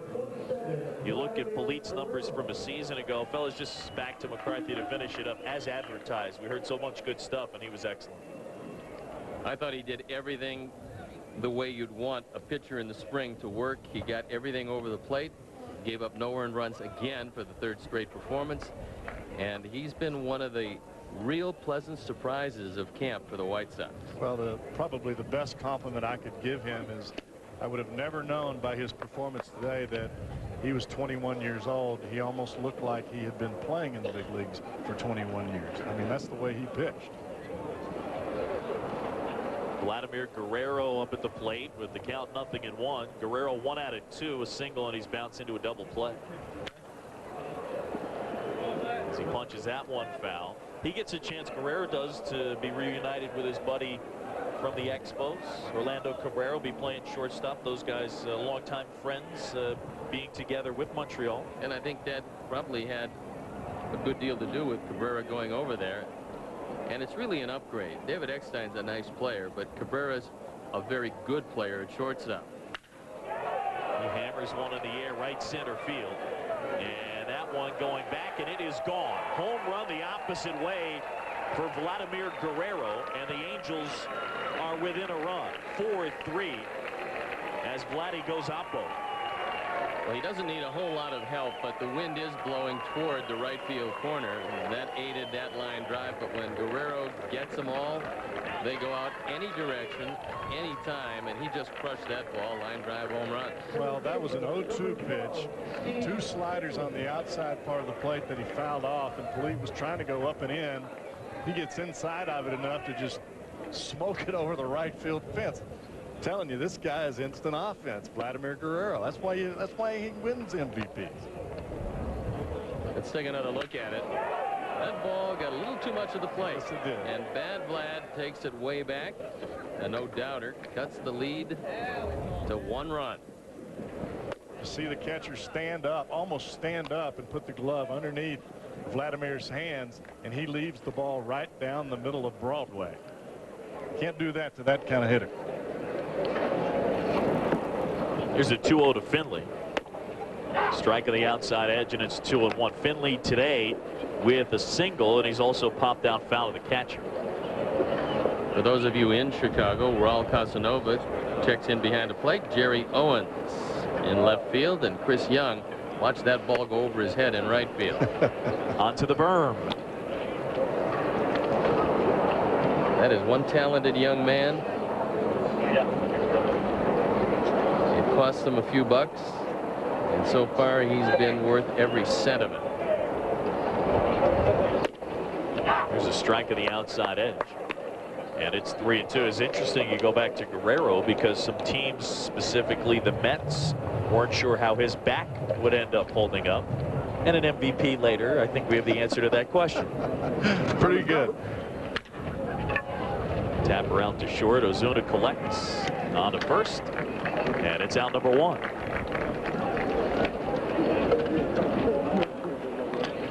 The wait is almost over. Major League Baseball opening day is coming. 30 teams, 1 champion. Don't miss it on ESPN.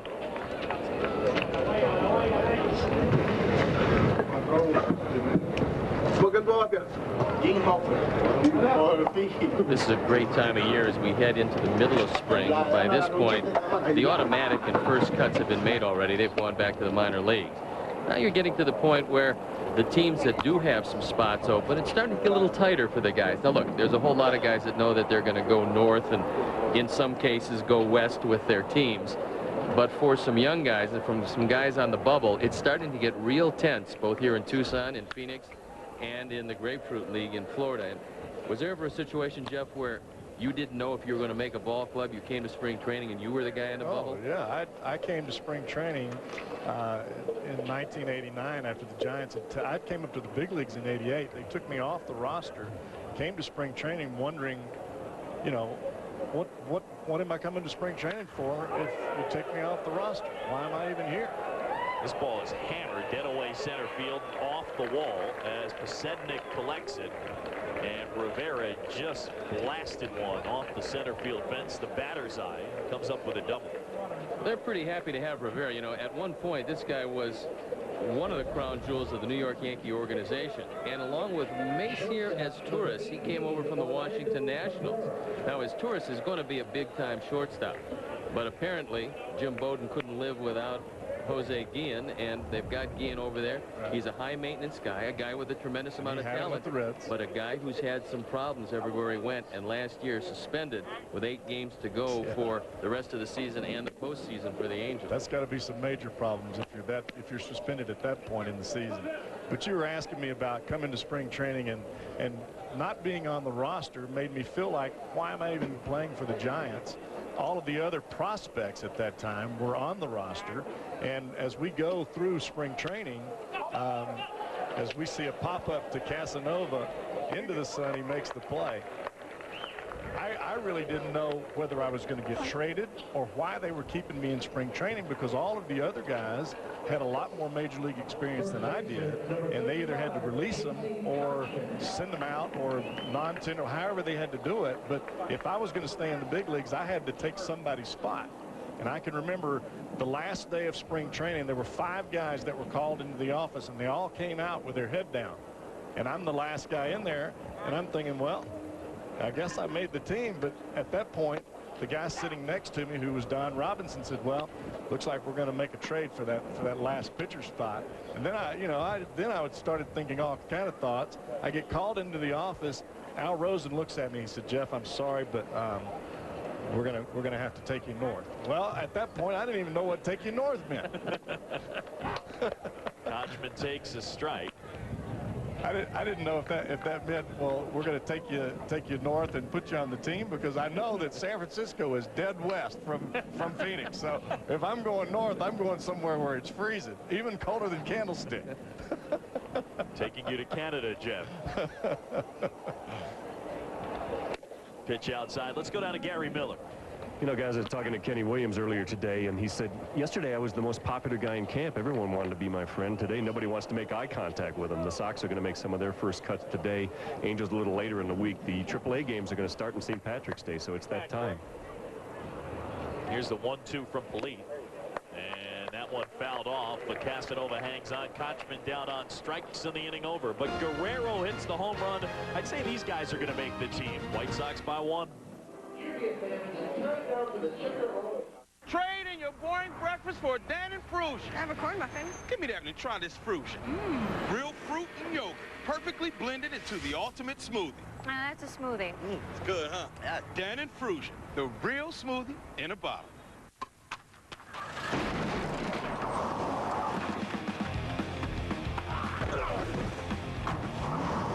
Nobody captures the best in baseball like 2K Sports. Get Major League Baseball 2K5. Rated everyone.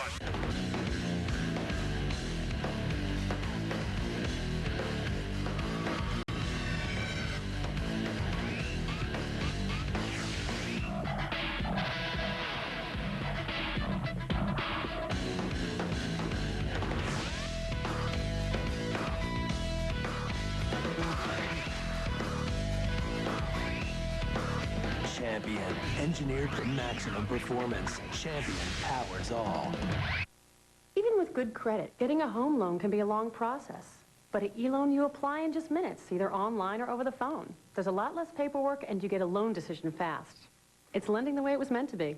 Apply now at eLoan.com. All right, people, we all know what day it is. It's Tuesday. Our chance to do some good out there with our 2x Tuesday pizza deal. Our chance to rescue people from the average, from the mundane, and let's show them what a free pizza can do. Let me get a hoo-ha 2x Tuesday. Hoo-ha. Thank you. That's what I'm talking about. It's 2x Tuesday at Domino's. Buy any large pizza at regular menu price and get a second pizza of equal or lesser value free. Get the door. It's Domino's 2x Tuesday. Log on to MLB.com to follow baseball live on the web with MLB.com's real-time stats, game day audio, and MLB.tv. MLB.com, where baseball is always on. Here at Tucson's Electric Park, White Sox lead it by a run as we go to the last of the 6th, and happy to be joined by Angels pitching coach Bud Black down in the third base dugout. Bud, first things first, Kelvim Escobar started today. First appearance of the spring. Obviously, there's some rust there. What's the prognosis about him starting the season in the rotation? We think he's going to make it. He's just off about 2 weeks from the other guys who are healthy, the starting pitchers. But we think that Kelvim will be ready that first week of the season. His pitch. Well, the talk of the spring has been the change that is made in the bullpen, and we saw Frankie Rodriguez when he burst onto the scene when you guys won the World Series and how well he pitched in that kind of pressure situation. Is there anything special that you guys are going to have to do to transition him from the 8th to the 9th, or do you just throw him out there and say, hey, go get him, kid? Well, you know, we're going to start out doing that, JB, but along the way, you know, there's going to be daily conversations. The thing that I want Frankie to realize that it's a long season. You know, we're in this for the long haul, and to be mentally ready to handle that job the whole 6 months. The only difference that I see, and the difference that I felt from pitching in the 8th inning versus the 9th, is you either have an S or you have a BS by your name in the newspaper the next day. You either blew the game or you saved the game. And a lot of times for young pitchers, that blown save hangs with you a long time, and you can't afford for anything to hang with you a long time in this game. Well, that's the thing. It's you know, like you said, you have that S by your name, and you also have the media after the game as well. There's not a whole lot of media talking to you when you just pitch the 8th, but in the 9th, it's an everyday occurrence. You got to be able to handle that end of it, and we think Frankie's going to be able to do that. Well, let's talk about Paul Bird. He's a new addition to your ball club, and a guy that harkens back to the old times with that windup. But the last time out, he looked like the Paul Bird of a few years ago. How encouraging has it been for a guy to fit into your rotation with the kind of experience he has? Well, he looked real sharp yesterday, Steve. Actually, his 3 outings so far have been great. And the thing about him is that his arm feels great. You know, he's healthy. coming off the Tommy John of 2 years ago. He's thrilled about his health. This guy knows how to pitch. He's got a variety of pitches. He's very creative. He's going to add a lot of stability to our staff. We think that with him in there, he'll rub off on the other guys. And like you said, hey, I love the full pump. You don't see that often these days, and he's a throwback. Well, he's a very aggressive pitcher, but yet he changes speeds as well as anyone I've seen. And mixing that into some of the power arms on your staff, that's got to be an encouraging thought for you, buddy. Yeah, exactly, JB. He, you know, for a guy that, you know, maybe doesn't throw exactly, you know, a plus fastball, he pitches aggressive. He throws strikes with all his pitches. I really don't like what's going on here. No, this is not a good situation. Hey, Bud, thanks a lot. We appreciate you. All right, guys. Hey, thanks. Thank you, buddy. Bud Black, pitching coach with the Angels, as you see the trainer and Mike Scioscia going out to the mound and talk with Dustin Mosley, and now Bud Black without the headset going to go out to the hill and see what's going on. It looked like they were examining his finger. It might have been a blister. I'm not sure. He pointed to the middle of his forearm. Looked to me like it's the forearm or elbow. Yeah. And he's showing there. He just raised up his arm and he put it in a high position, and then he dropped it down to a lower position. And he said, I imagine that he said something. You can see him shaking his fingers, but yet a lot of times when you're shaking your fingers, that's from something that you feel on the nerve. You know, when you hit that nerve, or maybe the nerve rolled over, maybe nothing, maybe something very serious. Well, you'd have to hope for a muscle cramp, something like that. It's gotten a lot cooler since this game started, and maybe in his second inning of work, something might have cramped up. If that's the case, he'll be fine. But certainly Bud Black, and we thank him for giving us the time, but he went out with a look of concern. Most pitching coaches are very territorial when it comes to any type of injury to their staff. The one thing about, and that's a great point that you make, Steve, because of the weather here, the air is so dry, and yet instead of having a sunny day where we have, as a pitcher, you have a little bit of sweat on your fingers or on your forearm, the wind is blowing so hard, your hands are almost crisp. You get no moisture at all, so you've got to squeeze the ball harder, especially on your breaking ball, to try to make the ball break. And in that kind of sense, you may have some strain or some cramping in your forearm. Oh, there you see him. And he's pretty much just saying that he might have gotten the wrong release point on it and felt a little twinge. So no reason to be a hero in this part or any part of the year. So Thomas comes into the game. He'll take over, and of course he'll have as many pitches as he wants to warm up. So far it's been a pretty good game, well played, a couple of errors in the game, but a one-run game here in Tucson. And we're experiencing a situation with the weather where we just had some days where it was in the high 80s, and today the high is supposed to be about 64. Right now it feels like it's in the low 60s at the ballpark. So Evan Thomas takes over for Dustin Mosley with 2 outs and the base is clear. Ozuna at the plate. Well, that looks a lot like Gordon in right. It would be Brian Gordon. Tommy Murphy in center.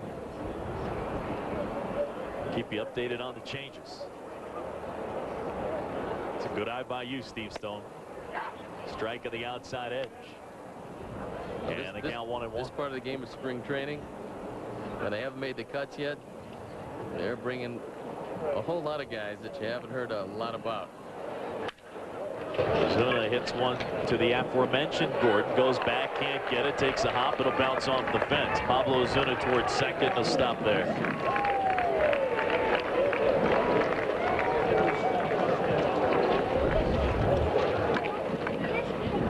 If you'll watch this fastball that he throws, and this is a little bit ahead of where he actually called the coaches out to the mound. But watch him here, and he starts to move his forearm, or starts to move his hand up and around a little bit. that in itself tells me that there's something going on in either the muscles of the forearm or in the elbow. And then the pitch afterwards, when he throws the breaking ball, you get all of a sudden you've got coaches out there and they're talking about what's going on with his arm slot and where he actually threw the baseball. That's not a real fun thing for a coach to have to go out and look at a young pitcher in that situation. Scott Posednik takes a strike 0 for 3 today as he's grounded out twice, struck out once, came over in a Carlos Lee trade along with Luis Vizcaíno, who I think we should see later on this afternoon. Posednik was a pretty good call by Doug Melvin, who's the GM of the Milwaukee Brewers. He was familiar with Posednik from his days with the Texas Rangers. He gave him an opportunity and found out that not only could he play center field in the National League on a daily basis, but as a base stealer, he was about the best in the league. The question has always been his on-base percentage. You'd like to see it a lot higher than the .315 that he normally sports. But if he gets on enough, he's going to steal a lot of bases for the Sox this year and set up that offense. Just like we were talking about earlier, the last thing that you want to do as a pitcher is have to worry about Posednik stealing second base when you've got this murderer's row coming up with Frank Thomas and Everett, Konerko, and Jermaine Dye. I mean, those guys can swing the bats. Well, leading off a ball game, the most difficult thing for any starting pitcher is, after facing the first hitter, going into the stretch immediately and worrying about the stolen base. You're right. And if you can lead off the ball game getting on, that puts a lot of pressure on the pitcher early. And there's one thing, and you don't like to start stories like this with 2 outs, but let's do it. There's one thing that people have to realize is that the pitcher is the only man that does not warm up at the position he uses during the game, which means that you're trying to get comfortable on that mound, and the first inning usually is the toughest because of that reason. You're exactly right. Got him. Look, and you finished it right on time. Nicely done, Steve Stone. Posednik down on strikes as we'll go to the 7th, 4-3 Sox. Foxworthy has been called the comedy genius. Foxworthy's sitcom was Mama's Family without the sex appeal. But these guys are calling him far worse things. You look like one of the Village People on Casual Friday. Don't miss Comedy Central's roast of Jeff Foxworthy. Premieres Sunday, March 20th at 10 on Comedy Central. Let Cox Media help you roast the competition. Call today at 679-5200 to advertise during hilarious specials on Comedy Central. Yep.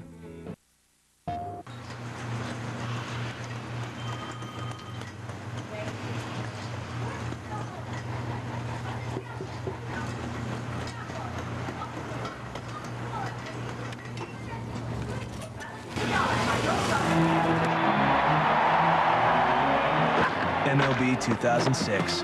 Nothing is more true to the game. Rated E for everyone.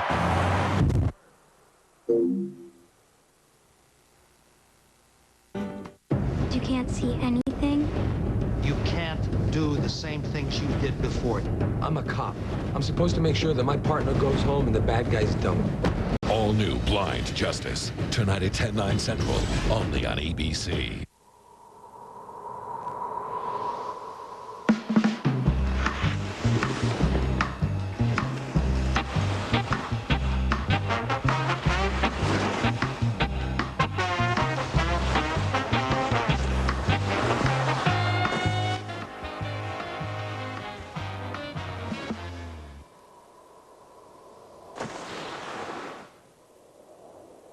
Sometimes all the right moves can't give high cholesterol the slip.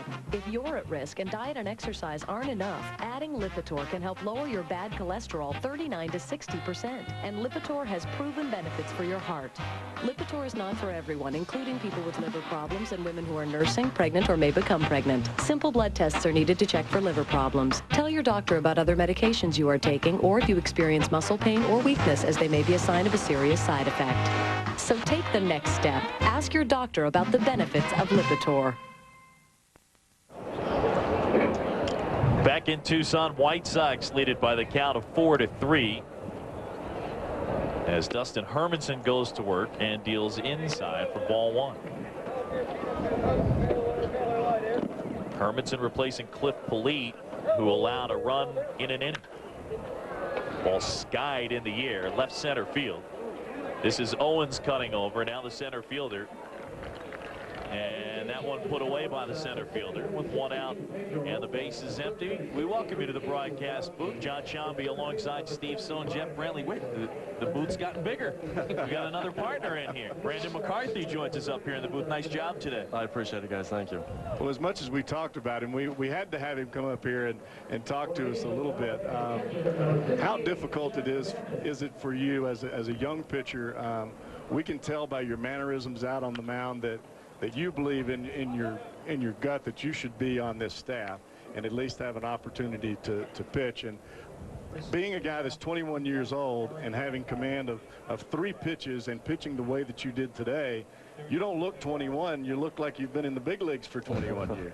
That's when people ask me about my age, I tell them the only place I'm 21 is on my birth certificate. I pride myself on having a certain maturity on the mound and around a baseball field that is over my age, and I try and exude that when I pitch in the sense that I really want to be out there, be mature, and not let people, feast on the fact that I'm a younger guy and think they can rattle me. I want to set the tone early and let them know that I'm not just a 21-year-old. I know what I'm doing out there and I can get it done. Brandon, your straight change is so good. How long have you been throwing it, and how long have you been throwing it any count, any time over the plate for strikes? It's been about a year now. Before it was probably my worst pitch. It was way too fast, about 3 miles per hour slower than my fastball. I was goofing off in spring training last year, found a completely unorthodox grip that let it go nowhere. It took about 10 miles per hour off it, and fortunately I was able to find command with it because the grip is very strange. I throw it with my ring finger and my pinky finger and my thumb, and that's about it. It's still developing. There were times today where I let it fly off a little bit and I got behind Devan, and I think twice throwing them, but it's coming along, and as each start and each bullpen progresses, it's getting a little bit farther. Well, the way that you've mastered, or at least it looks to us today, that you've mastered locating your fastball on both sides of the plate. It didn't matter whether it was left-handers or right-handers. Being able to add and subtract from your fastball, that in itself is an incredible advantage for a pitcher, and then being able to throw that breaking ball for a strike, you got to feel like your chances are pretty good of staying here. They feel good right now. It's still up to them, and it's completely out of my hands. The only thing I can do is when I go in between the white lines, do basically what I've done so far and put that decision on them. But showing them the 3 pitches for strikes right now, and I still really don't feel as good as I would like to. Fastball command-wise, I feel like I'm where I need to be. Breaking ball, I'm not throwing it as often right now. We're working more on the changeup. But command with the breaking ball has been a little off, and it's still the same with the changeup. And as time goes, as spring develops and then the season gets going. Spring training, man. It takes a little bit. You can't have it first day. Come on. Hermansen making short work of the Angels here in the 7th. Time to stretch as we keep it here at Tucson's Electric Park with Brandon McCarthy up here in the booth. Goals coming into spring training. Performance has been tremendous. Did you put the conscious thought in your head, I want to make this team? It wasn't so much an attitude of I want to make this team. Once we signed El Duque, you came to the realization that 5th spot's probably taken. But I've said it all along, I want to come in here and make an impression on everybody and let them know that if there was an injury to happen during the season, anything was to come up, that I would be the first person they'd call upon and have no doubts in doing so. And I think I've done a good job of that so far. But that was really all I focused on, and not getting ahead of myself and thinking I need to make this team right now. There was more patience and then just trying to leave a good impression. You see very few young right-handers that come into baseball and have a good overhand curveball. You have a real good one, and at 6'7", you get not only a tremendous amount of tilt on it, but it looks to me like it's real tight spin. When did you start throwing it, and who taught it to you? It's been in high school I had more of a slider and a curveball, and somewhere along the line, my slider was better than my curveball. Somewhere along the line I just lost it, and it's just a funny story. I just lost it. And that's when I really started throwing the curveball more. I used to throw a spike curveball, the knuckle curveball. In junior college, me and my junior college coach worked on it, and we took the spike off, and I just throw it now with my index finger dead off the ball. And it's been a pitch that just keeps coming along, and up to this point, before the development of this changeup, that had been my strikeout pitch. That had been my go-to. And now I'm starting to back away from that, throwing that third pitch in there. But it's a pitch that I'm confident with in any count. Has pitching coach Don Cooper said anything to you at all this spring that would lead you to believe that they're pretty encouraged by the fact that in 3 outings you haven't given up an earned run? I think they're happy with it, and I think he... I do too. You think? There's a lot of positive encouragement. We've talked about things where maybe down the road mixing in a two-seamer. I've never thrown a two-seamer in a game, and for some reason I can't get a ball to move unless I'm throwing a four-seamer. So we've talked about somewhere down the road mixing that in, but for right now, you know, there's no reason to mess with anything, I spoke with him a minute ago, not to fill my head with anything. You can't put more than a 0 on the board, so just keep going out and doing what you're doing and find your success. Well, Brandon, I know that a lot of times that decisions are made not just on the physical abilities that you have on the field, but more how you handle success and failure and the different innings that you have out there. And today you look like you were pitching a gem of a ball game. You ended up giving up 2 runs on an error. You looked like you had a guy struck out on a backdoor breaking ball, but yet your demeanor never changed. It looked the same as you did when you took the mound in the first inning as it did when you walked off the mound there in your last inning. How do you talked about priding yourself in trying to keep your temperament the same way. How are you able to do that when we see guys that have been in the big leagues 15 years that can't do it? I just kind of, more than anything, if you watch me, it's probably a bad secret to give, but if you put your camera on me when I'm in the dugout, I'm constantly talking to myself like a crazy person, telling myself to shut up inside my head and not to get too taken away with any one thing or another if I'm not having success or if things are going really well. And I just try and keep a cool demeanor so that when the opposing dugout's up on the fence and they're looking at me, they can't tell if I've given up 10 runs or if I've got a no-hitter going. And it's sometimes it's tough to do that. You want to have that show of emotion, but I've realized over the years it's just best to not show that and just have a cool blank face about it, and that way nobody can really feel like they're getting to you, I guess. How about the other teams? I mean, today you're facing a lineup that has Vladimir Guerrero, Steve Finley, 21 years old. I know the only place is your birth certificate. Even still, on the hill, there's got to be a time where you're saying, wow, this is Vladimir Guerrero at the plate, or this is Steve Finley at the plate. There's a little bit of that, but I said it last week. I faced Texas last week, and that was a lineup to me that I remember watching last year and kind of studying and thinking they have a fantastic lineup, and I got a little nervous for that start. And I tried to go back to a mentality of I'm not listening to the announcer to say who's in the box. It's still just a righty or a lefty to me. The mound's 60 feet, 6 inches away still. So as for who's in the box, I look at it as what we need to do with that hitter and then executing that, not as to who it is and the fact that he can hit a ball over the center field fence. He got Guerrero on a double play. Come on, that was a piece of cake. Yeah, did you know that Vladdy was on deck when you finished? I knew. I found out earlier in the day he was going to play. That was my question yesterday. I wanted to know if him and Finley were going to be playing. I was excited to face them. I like facing the cream of the crop and kind of gauging my stuff against them. And I knew he was on deck, and I knew I was in a good situation that, you know, a ground ball would get me out of an inning. There's not 2 guys on. He can't do too much damage. And then from there it was just making my pitch and getting out of the inning. Well, you went 5 innings today, and I think everybody listening to a lot of people in Chicago are very excited about your spring so far. Have they told you when you'll go again and against who? Right now I'm on an every 5-day, and from what Coop just told me, that's all the way through the 30th until the end of camp. I think I'll go in 5 days, and I think we're back at the Angels' place, and then after that it's Milwaukee at home. So right now I'm on a 5-day, and I appreciate them giving me that luxury of getting into a groove early. I've been on a 5-day since the beginning of camp, and some of the regular starters still aren't on that much of a schedule. So I appreciate that they're giving me that full opportunity and letting me showcase what I can do. They can always trade one of those other guys. You know, you keep pitching good, they can always make a trade. That's out of my hands. They've got the time. I just have to be patient. No, but what you can't really appreciate yet, because this is your first camp year at 21, is that they're making the starts for you in a situation as a non-roster player. You're showing them and making it very difficult for them to make a decision. And right now, although it looks like you're a terrific insurance policy for them, as long as they keep giving you starts, we've seen it many springs. You never know what's going to happen. Right. And you look terrific today. I mean, you impressed Jeff and I know John, who's seen a lot of great pitching in Florida. You went out there and did everything you had to do today to show these guys that you just might be ready to pitch in the major leagues before anybody thought. Right. That's what I've been looking for from the beginning of spring. Once I found out I was coming here, was to just show them that I'm capable of it, and I'm not going to be scared of the opportunity. You can throw me in the middle of a fire, and I'm at least going to hold my head high and do my best to get through it. Well, we'll talk to that guy there. I think his name is Ozzie Guillen, and maybe to Kenny Williams also. We'll put in a good word for you. All right, I appreciate it. What's Ozzie been like to deal with during camp? From me to him, we've said maybe 6 words to each other. He's such a scatterbrained guy. He's up and down, in and out of the clubhouse, in and out. You can never track him. A lot of energy. A lot of energy. I don't know where he gets it from, but he seems like a great player's manager. He's off your back. He's not drilling you on too many things, and it makes for a very relaxed clubhouse, and especially a very relaxed dugout. Well, there's an old saying among managers, and of course Ozzie is a new manager, just his 2nd year. When a player is going well, there's absolutely no reason to say much of anything to them. You just let him keep going, and you maximize the run that he's on.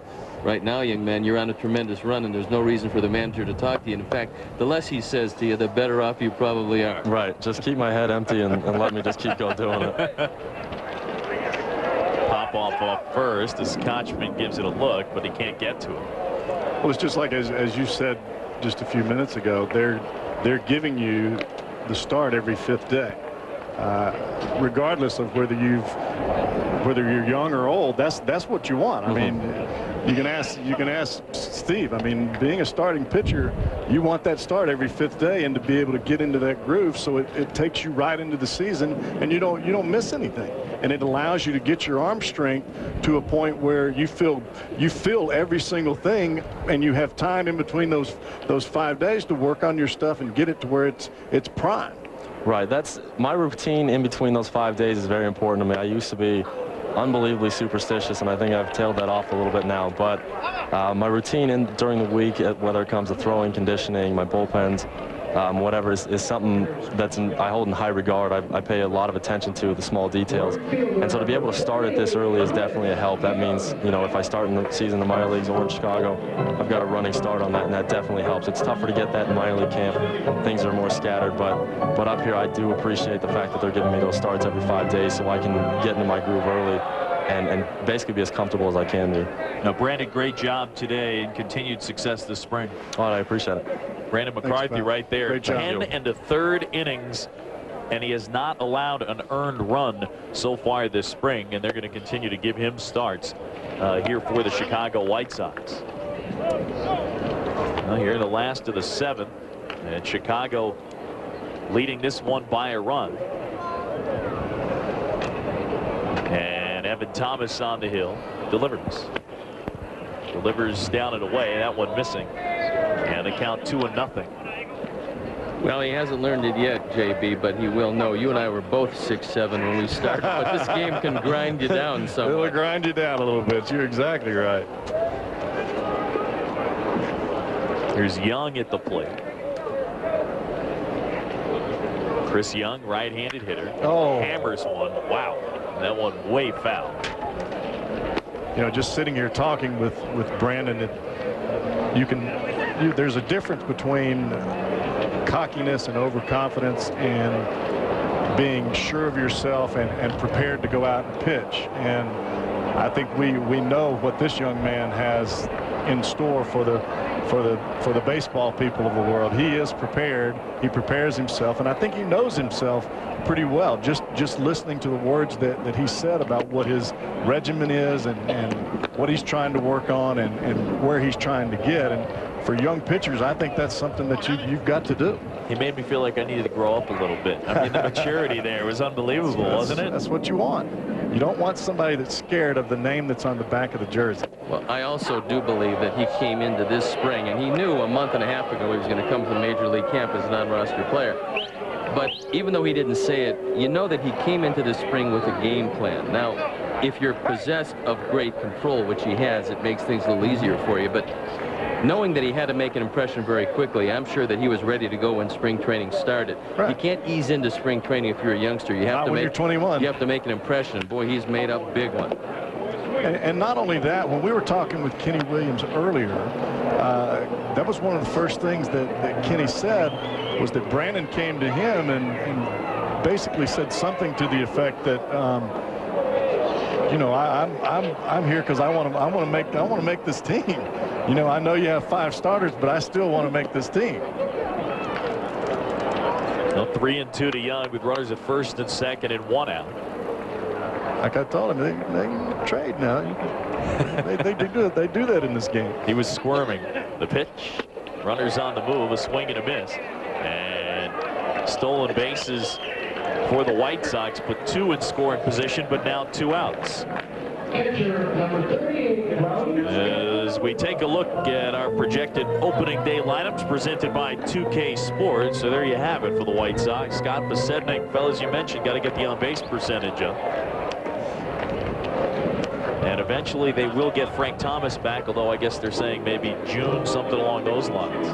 And I talked with Hawk Harrelson before the game and Darren Jackson, and they both feel that one of the big keys to this team is going to be Carl Everett, who came into camp, by the way, about 12, 15 pounds lighter than last year. He's in great shape. He looks good. And he's swinging the bat exceptionally well, hitting the ball out of the ballpark. And as a switch hitter, he's got a chance to put up some big numbers, especially if those 2 guys at the top get on base.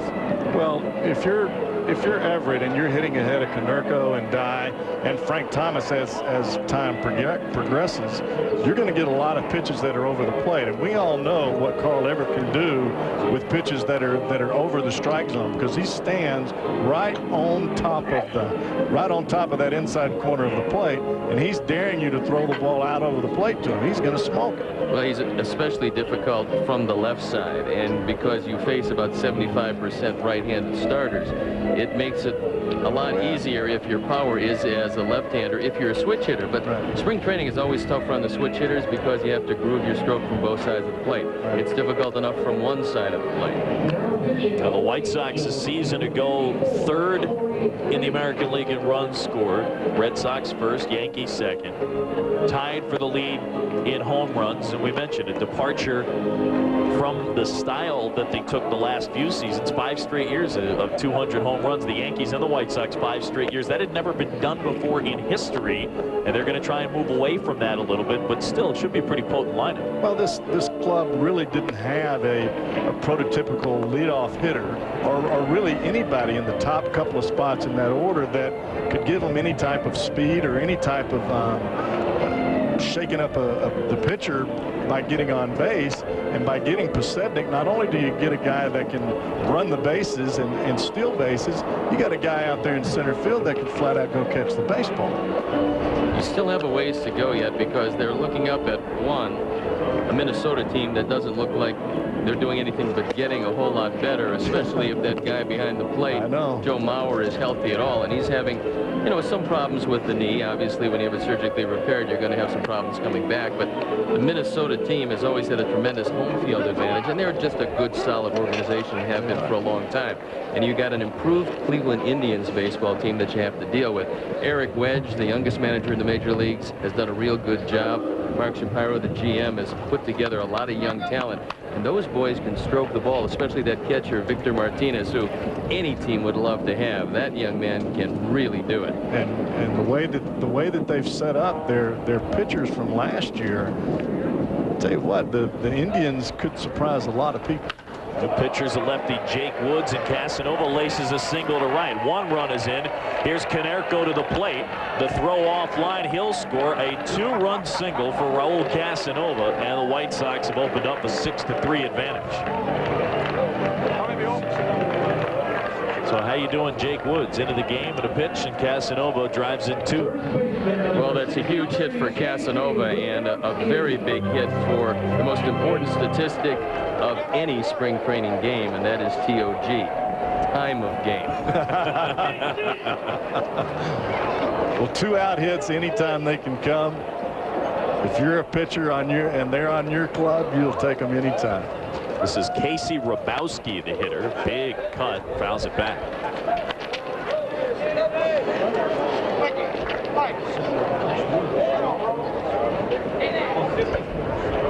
White Sox got 3 in the first. Came up with 3 runs on 5 hits, all singles. And Escobar was shaky in 2 innings of work. Bud Black telling us, though, they still hope that he'll end up starting the season in the rotation. Well, they have to get the 200 innings out of Bartolo Colon, and Washburn's had a very good spring for them. They take a whole lot of pressure off their starters, however, because that bullpen goes 4 or 5 deep, and they can make it a 5 or 6 inning game. If the starter leaves for any reason, they can go out there and just completely shut you down. And they're looking for a left-hander because right now it's pretty much an entire right-handed bullpen, so this is a great audition for Woods. I would like to personally apologize to Jake Woods. It's Corey Lee on the mound, the left-hander, so not Jake Woods. So his ERA stays the same? Correct. Well, for Corey Lee and Jake Woods, they're both left-handed pitchers. Anytime you have an opportunity to showcase your skills and your stuff at the big league, in big league camp, at the big league level, when you know they need a left-hander, this is the time that you got to get people out. Jake's going to be waiting for me in the parking lot after the game, isn't he? It's an entire right-handed bullpen, and I mean they just would love to take one left-hander with them back to Los Angeles and Anaheim. And I can tell you this from Mike Scioscia's standpoint, there's no reason that he's going to make himself take a left-hander unless the left-hander earns the spot, unless he's better than the right-handers that he has. I know that Scioscia will take all right-handers if those are the guys that are pitching the best when we come out of spring training. Look, you'd love balance in your lineup. You'd love to have a matchup lefty in your bullpen. But if your right-handers get lefties out and righties out, then you can go with an entirely right-handed bullpen. Yeah, well, I mean, Mike said, why take a mediocre left-hander if I have superlative right-handers? Right. He has a lot of those. So a left-hander is going to have to step up and really show him that he can get the job done. A swing and a miss from Rabowski as Lee gets out of it, but the White Sox add 2. We go to the 8th. Chicago leads by 3. Help me! Will somebody please help me?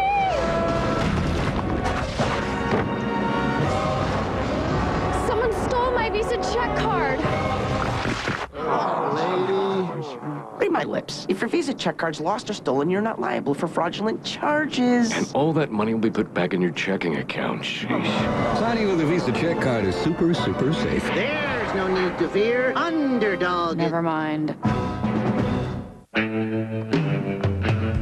New Dentine Ice Vanilla Chill. A kick of icy flavor that's surprisingly smooth. New Dentine Ice Vanilla Chill. New flavor charged Dentine Ice gives you a shot of icy cold breath. Give me a piece of that. Share it with somebody special. New flavor charged Dentine Ice. Go bold. Dude, that's cold. Guys, let's face it. If you want the best lawn, you need the best lawn gear. We're going to Sears. Sears the good life. Gentlemen, behold the cutting edge. Oh. The ultimate in lawn gear. Yeah. The power to clean. Oh, yeah. Are you feeling the need to cut some weeds? The DLT 3000. Man, that's good luck right in your yard. I don't have a yard. Eat in or carry out? Carry out. Sears. Good life, great price. My technique when I get in the batter's box is to dig in, pull the pant legs up. I try to point the bat to center field, knock the dirt off, and try to look real mean. What do you think of that? Major League Baseball Charities is a proud partner of Boys and Girls Clubs of America. Now I want to teach you about Pine Tar. Through programs like RBI and Rookie League, they bring baseball and softball to kids around the world. Don't be afraid of the ball. Together, they create a positive place for kids. Back here at Tucson's Electric Park, the gorgeous flowers there, the cacti in the background. Yes, I said cacti. You did indeed. White Sox leading this one by 3. Curtis Pride to start it off for the Angels. He'll go up against Dustin Hermansen into his 2nd inning of work. A blustery day here at Tucson's Electric Park, and the temperature's dropping. Cacti and blustery in the same couple of sentences there. That's not too bad. Well, you see the wind. It's tough to get the ball out in left field, but you can, and we've seen the ball explode to right and right center. And of course, you guys know that Dustin Hermansen comes from the cradle of great pitching. Kent State University. Let's hear it. He's just one of the many that have come out of there.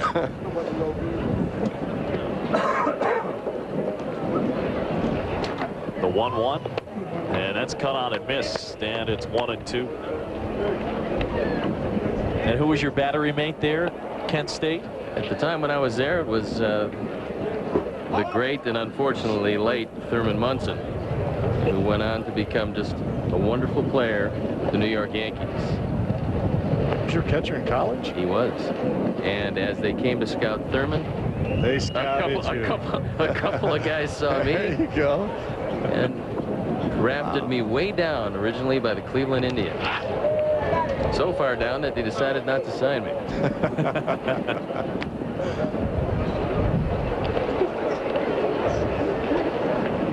Dustin Hermansen, a free agent signee in the offseason, should help things out for this White Sox bullpen. You know, Hermansen originally a #1 draft choice, but the 3rd player picked in the country. And he came out, everybody thought that he was going to be a big-time closer. And for him, it hasn't worked out that way. They've actually given him a whole lot of roles. He's been a starter. Been everywhere. He's been a closer. He's been a middleman, and now he's trying to fit in what Kenny Williams hopes, especially along with Ozzie Guillen, an improved White Sox bullpen. Damaso Marte is the guy that has to come through for them. I think a lot of Hermansen's issues surround his health. If he can stay healthy, he gets outs because he throws the ball over the plate. Now as Curtis Pride bounces out, we go down to the White Sox dugout, joined by Chicago White Sox coach Tim Raines. Rock, what's going on? Not bad, guys. Things are going well. Well, this team, the White Sox, they've changed the approach, going with a little more speed this season.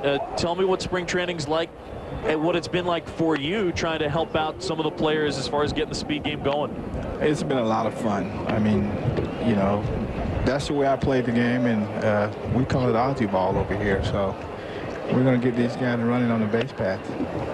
And Timmy, it's not just stealing bases. I think everybody believes that speed is translated into stolen bases, but it's going from first to third on singles, scoring from first on doubles, and you're working, I assume, with most of the guys on trying to get that maybe extra step or step and a half that allows them to do that. Oh, most definitely. And I think, you know, people misconstrued what happens, you know, when you get on a base pass. You become a base runner, and not just a guy that steals bases, but you also help the team by, like you said earlier, going from first to third, scoring from first on a double, and also those line drive base hits.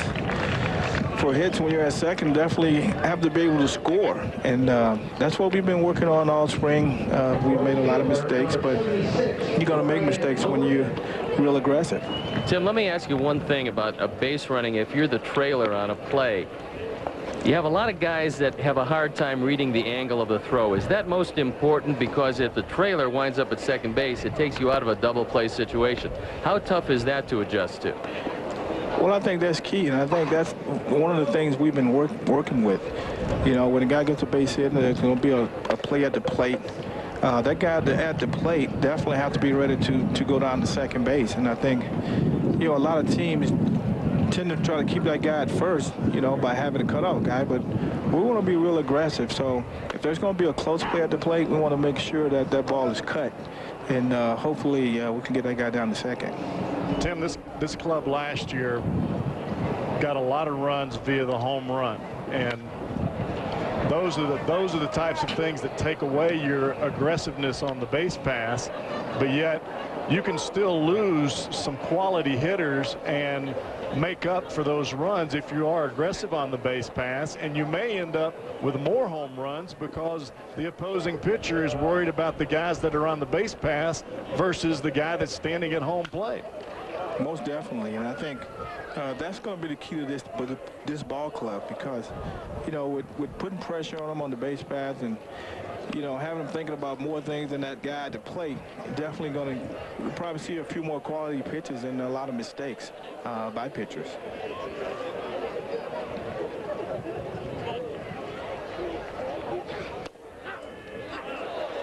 Hermansen got him looking. Tim, thanks a lot for coming on with us. We appreciate it. Thanks a lot, guys. Tim Raines right there, first base coach of the White Sox. Chicago on top by 3. The NCAA Women's Basketball Championship begins Saturday at noon Eastern on ESPN. How many days is spring break? 21. Won't you miss your room? A little bit. Won't you miss Rocky? You know what I'm going to miss the most? What? This face.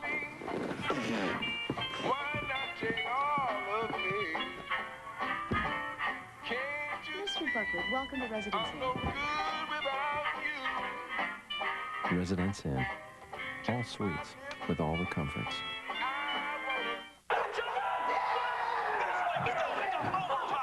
Scent is the strongest sense tied to memory. How will you be remembered? Introducing Red Zone Body Spray and 4 great scents. Spice things up.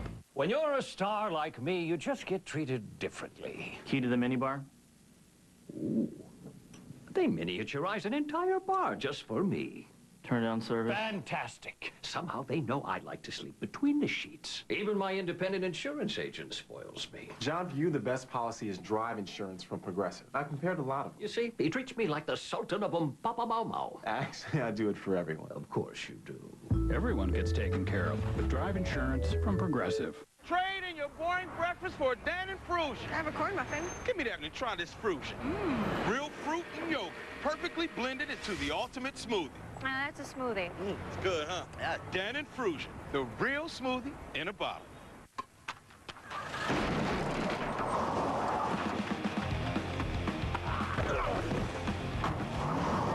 Nobody captures the best in baseball like 2K Sports. Get Major League Baseball 2K5. Rated everyone.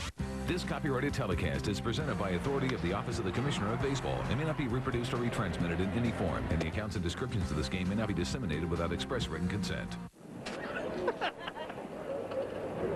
Ozzie Guillen and the Sox enjoying a 6-3 advantage here at Tucson Electric Park. Tomorrow, more spring training baseball on ESPN2. The Mariners hosting the Giants, 2 p.m. Eastern, 11 Pacific. 13 games in all on ESPN's spring training tour of the Grapefruit and Cactus Leagues. First pitch in there for a strike to Josh Fields from the left-hander Corey Lee. You know, that's my game tomorrow. Sutcliffe and I will be doing that. We'll be doing that Giants-Mariners game. Goodness. Pitching. Matranga mishandles a ground ball off the bat of Fields, and he reaches safely on the air.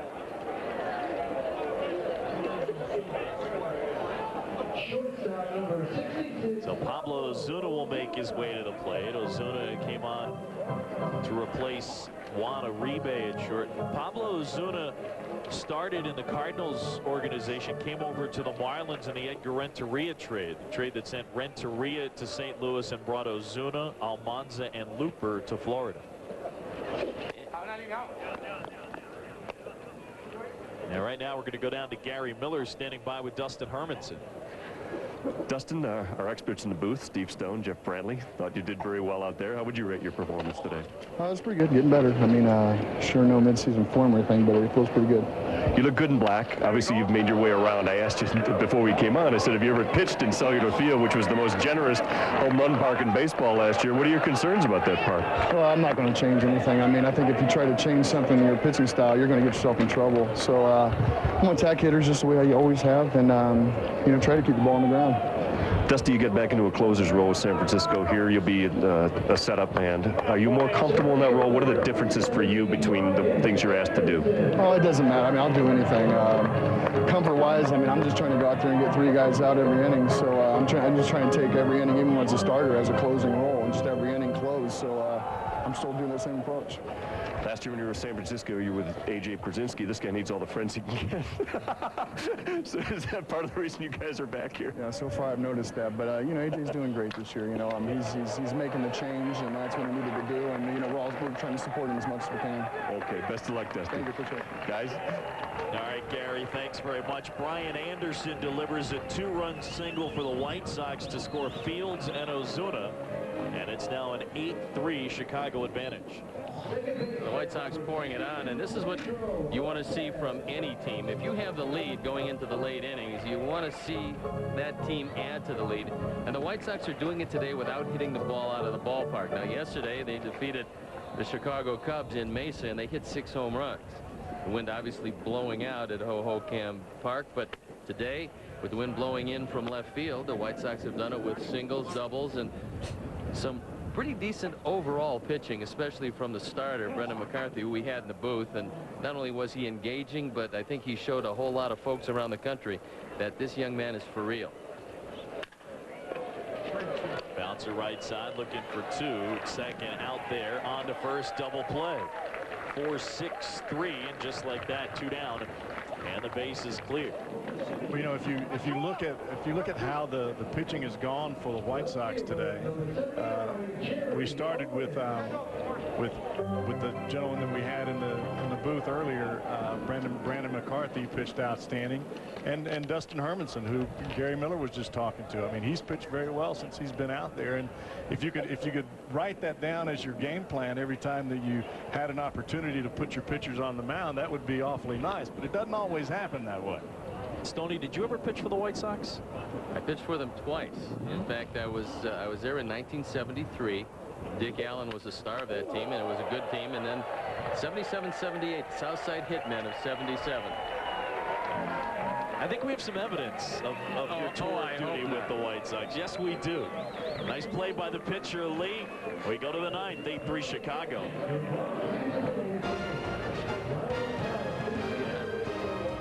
Larry Miller here, asking people what they think of shopping at Sit and Sleep. This blew us away. Prices here are so much better. They were great. They were much lower. Way more affordable than I even thought. These prices are amazing, and you have that 1-year free financing. The free delivery is just fantastic. We're going to get so much more for our money now. So excited. Everything they told us was right, and the price was the best. Don't miss Sit and Sleep's warehouse moving sale. Call 1-800-FREE to shop by phone. I'll beat anyone's advertised price, or your mattress is free. There's an auto insurance company that offers low rates and outstanding service. It's Mercury Insurance. With over $3 billion in assets, Mercury has been insuring drivers like you since 1962. In the Los Angeles area, you could save up to $500 a year or more. Call today for a fast, free quote. Call 1-888-4MERCURY or click on mercuryinsurance.com. Mercury Insurance.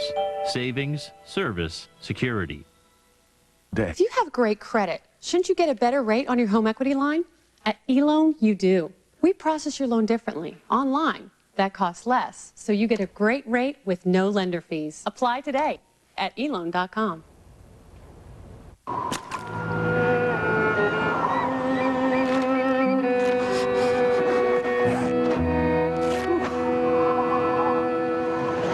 The new hot, fresh toasted subs are here. Subway, eat fresh. Coming up next, live from the Indian Wells Tennis Garden, world #1 Roger Federer in action in the 3rd round of the men's singles. His effort is to try to repeat as the Pacific Life Open champion. Now the wind's been blowing all afternoon here at Tucson's Electric Park. White Sox lead at 8-3. Vladimir Guerrero, the game's only home run. John Sciambi alongside Steve Stone and Jeff Brantley.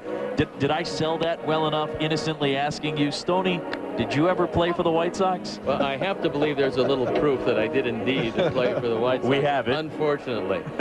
We had some nice teams, and early now, 1973 was a pretty decent uniform. I was throwing a strong 82. Is that a collar there? It's 1977. That was designed by Bill Veck's wife, Mary Frances Beck. We had the pants that resembled the clam digger pants, the one that went down with no elastic to mid-calf. Oh, wow. That's the best looking part of that uniform, by the way. The mustache is sweet too, by the way. Well, those were, those were the days when if you could grow it, you did. There you go. Luis Vizcaíno, new pitcher for the White Sox, deals outside to Nick Gornault. And Gornault getting a chance to hit for the first time today. Vizcaíno came over with Posednik, and at one point he was a rising star with the Oakland Athletics. In fact, he was throwing 100 miles an hour in those days. Hurt his arm, changed his arm angle somewhat. Now the only time he gets in trouble is when that slider gets flat. He still throws hard. He's still deceptive because he's a short armor. And the White Sox are hoping that he can shore up their bullpen. Well, I think the biggest issue with Vizcaino is keeping his elbow at the 90-degree angle. He used to be a little bit higher, and I think that's when he ended up with the shoulder problem. But if he can just stay just close to that 90-degree angle, just at his shoulder, it's going to give him some tilt on that slider, and he throws a lot more strikes. Gornall hammers one towards the left field corner. This one's trouble, but it's a foul ball. But you're talking about a guy, you start mixing up a guy like Vizcaino that is throwing quality pitches, and he's going to have to make some improvement to be able to do that with Hermansen and Marte. You're gonna have some guys down there in that bullpen that they're going to do some pretty good job, and that's always been an Achilles heel for this club. Well, don't forget, in that ballpark, the new Miller Park, it's not the most difficult park to hit, and he had an ERA of 3.75. He had some pretty good years with the Brewers, and the White Sox feel real comfortable. They gave up Carlos Lee, they got Posednik and Vizcaino. There's one thing Kenny Williams knew was that he had to help the bullpen. Had to. Marte was getting out all the left-handers, had some problems with the right-handers. They've tried to tighten up a cut fastball. They want him to throw inside more to right-handers, and I think he'll be a whole lot better if he's more aggressive that way. Gornall golfs one out into left center field, and over there to pick it up is Anderson. He'll hold him to a single. So Nick Gornall with a single to lead off the top of the ninth. As we take a look at our projected opening day lineups presented by 2K Sports. And for the Los Angeles Angels, Darren Erstad not in the lineup today, but bothered by some bronchitis. And of course, Garrett Anderson did not make the trip down to Tucson, but we did see Devannon and Guerrero and Finley as well. And Steve, you mentioned McPherson not playing today because of the back, and likely Rob Quinlan will be the guy when they start. And Benji Molina is nursing a calf injury, but he's the #1 catcher and the #1 Molina. Of course, the third brother, Yadier Molina, is going to be the starting catcher with the St. Louis Cardinals. And they allowed Mike Matheny to go to the San Francisco Giants. I think a pretty good pickup for Brian Sabian and the Giants. Matheny huge pickup. Can handle a pitching staff, and he'll do a great job with that staff in San Francisco. And a lot of folks feel, despite the age of that team, and everybody keeps talking about it, but they're young pitching-wise. They got young pitching, and they've got a guy behind the plate that's going to make every one of those pitchers a whole lot better. Well, regardless of the bonds issue and all of the things that are going on with that, he's still going to hit the ball out of the ballpark. And Moises in that ballpark, especially down that left field line, if he's hitting after Barry, he's going to get pitches, same as Jeff Kent did for the few years that he was there. And JB, we would be remiss if we didn't address the fact that Bud Selig has said he's going to go and testify in front of Congress, talk about the steroid issue. Bud said that we've made some tremendous progress in this game. He wants to speak for the game, saying that they haven't turned a blind eye toward what everyone now knows is a problem and has been a problem in this game.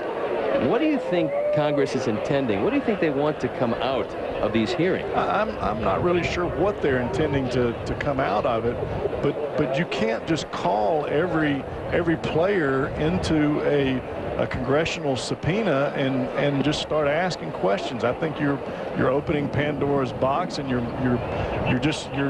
downing the game. I mean, this is America's game, and you're making it into an absolute debacle by calling everybody that you think may or may not have robbed the bank.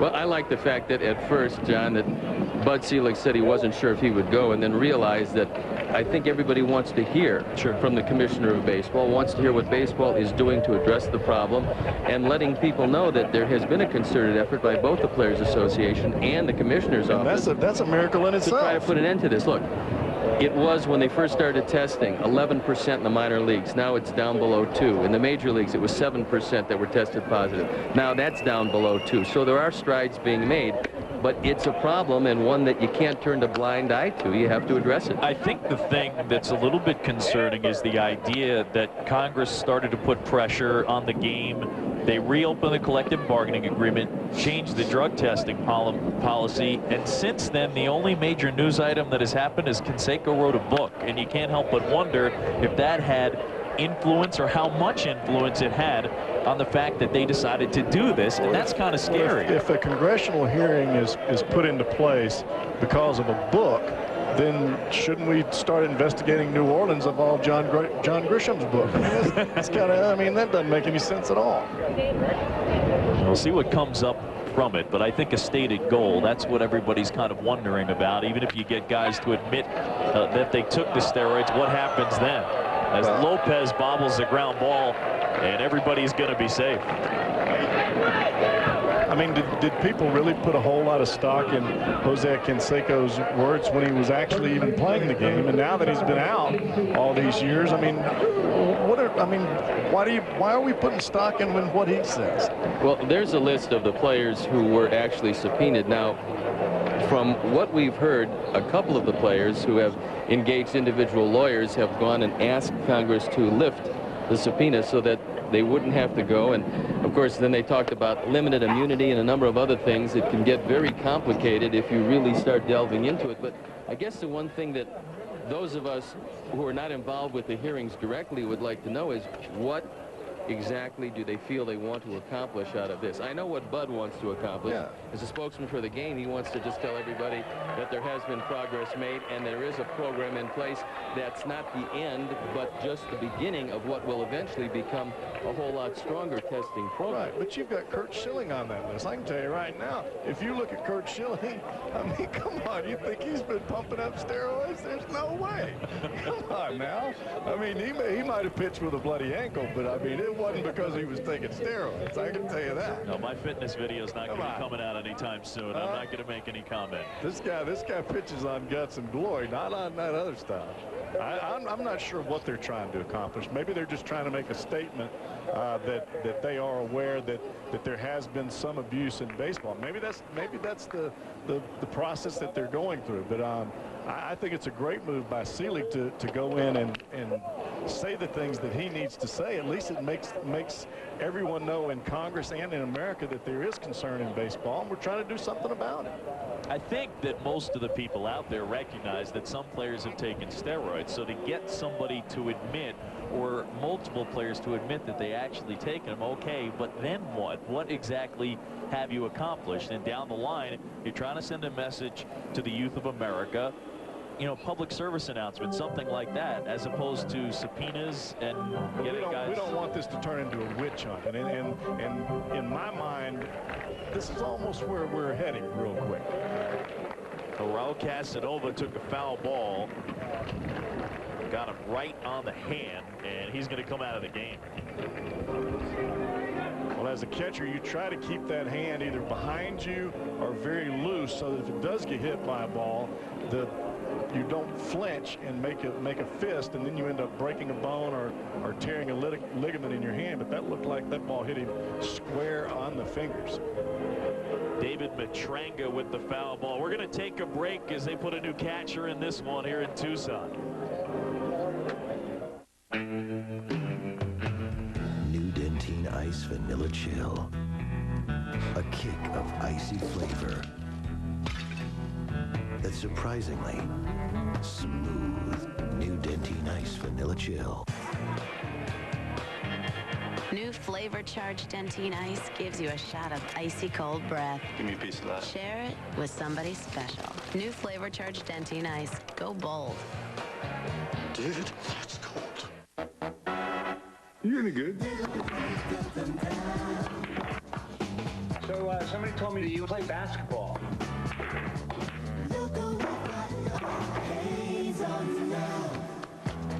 Thank you. If you're looking for more in an auto parts store, get ready. Advance Auto Parts is working harder to make our stores better than the rest. Get ready for an auto parts store unlike anything you've experienced before. Get ready for a cleaner, brighter, better place to shop. Get ready for a store organized so you can easily find what you're looking for. Get ready for in-store innovations you won't find anywhere else. When you want more than just another auto parts store, the first place to go is Advance Auto Parts. We're ready in advance.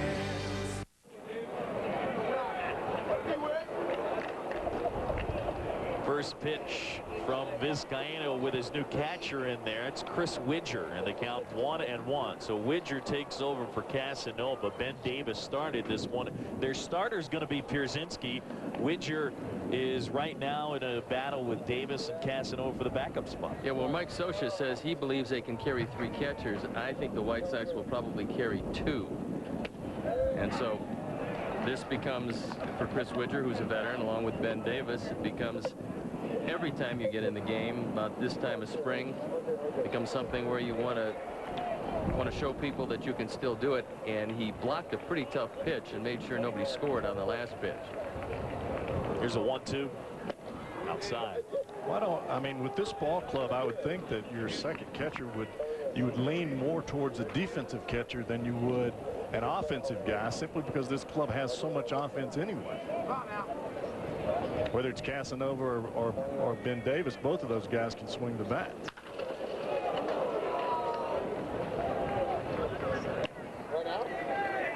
Ball grounded foul. They count even 2-2 as you see Casanova's already got the ice on the hand. That cannot feel real good. It's cool, dry.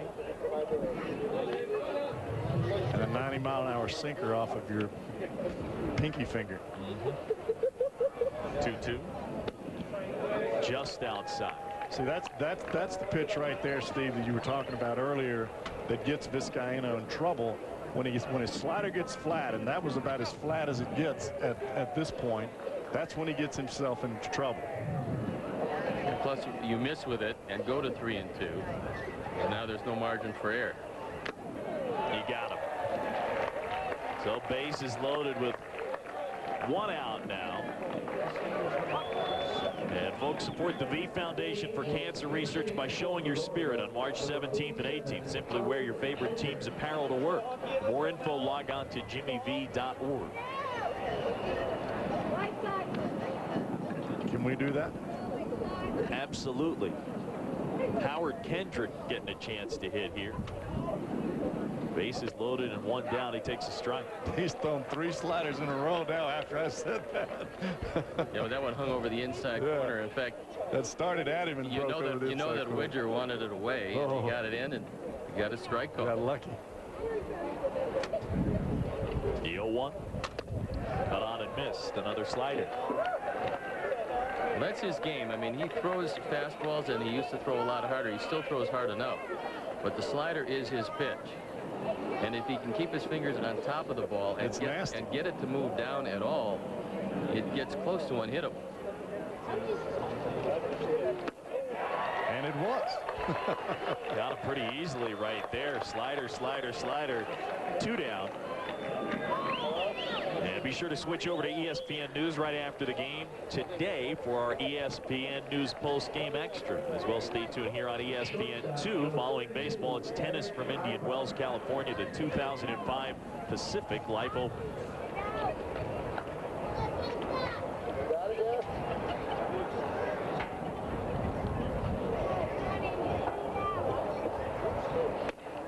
There's a swing and a miss. Pretty successful day all in all for the Chicago White Sox.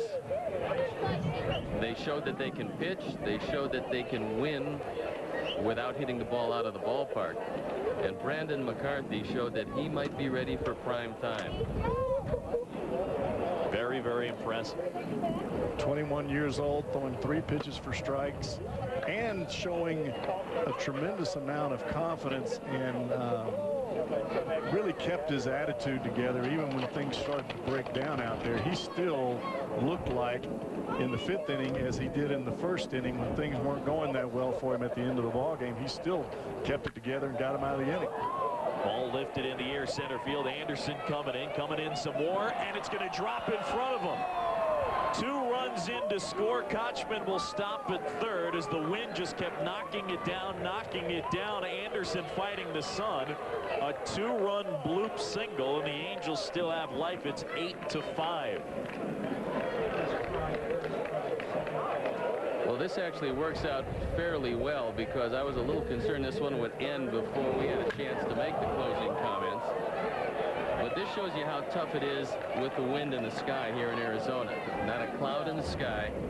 You'll find more balls misjudged in Arizona than you'll see all year long because of the difficult visibility here. Oh, yeah. High sky and the wind.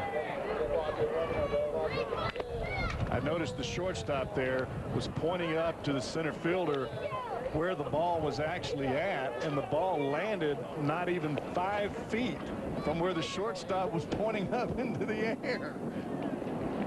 Okay, go to down 24. Brian Anderson with the sunglasses on, but I think the wind is much of a problem there. It is really howling. It has been most of the day. The 0-1 to Bryant, and it's fouled off. It's going to get down into the 30s tonight here in Tucson. 30s? Fortunately, the three of us will not be here at that point.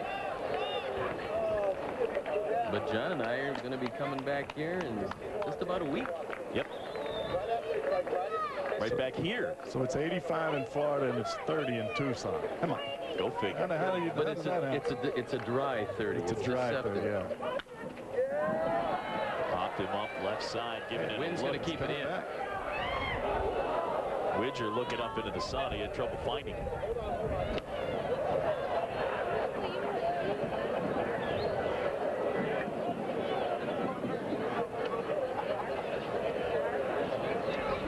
Yeah, this has got a... Jeff and I both had Candlestick feel. The distinct pleasure of plying our trade for a bit at Candlestick, and it's not much fog here today. Later, Pac Bell. It felt about the same, didn't it? Yeah, this is very Candlestick-ish. The 0-2 is low. Get a little fog rolling in here. We'll be riding home. Get a little shake in the ground. Boy, that was an earthquake, and that was pretty tough. Nothing like a 7.1 right in the middle of the World Series. Pitch down and in. And it's 2-2.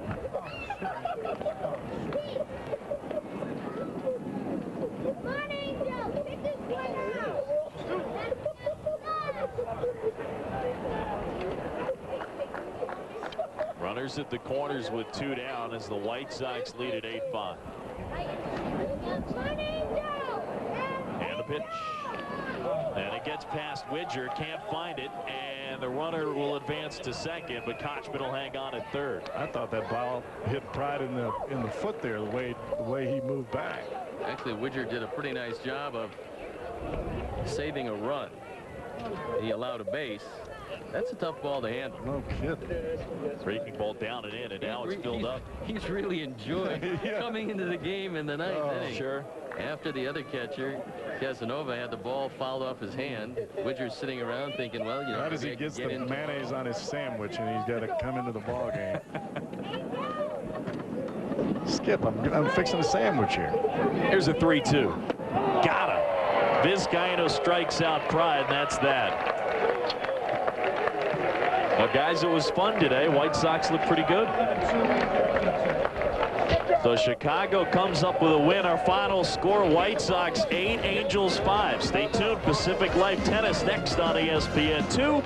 And on ESPN News, don't miss our post-game extra. This has been a presentation of ESPN, the worldwide leader in sports. For Jeff Brantley, Steve Stone, Gary Miller, I'm John Scioscia. So long from Arizona.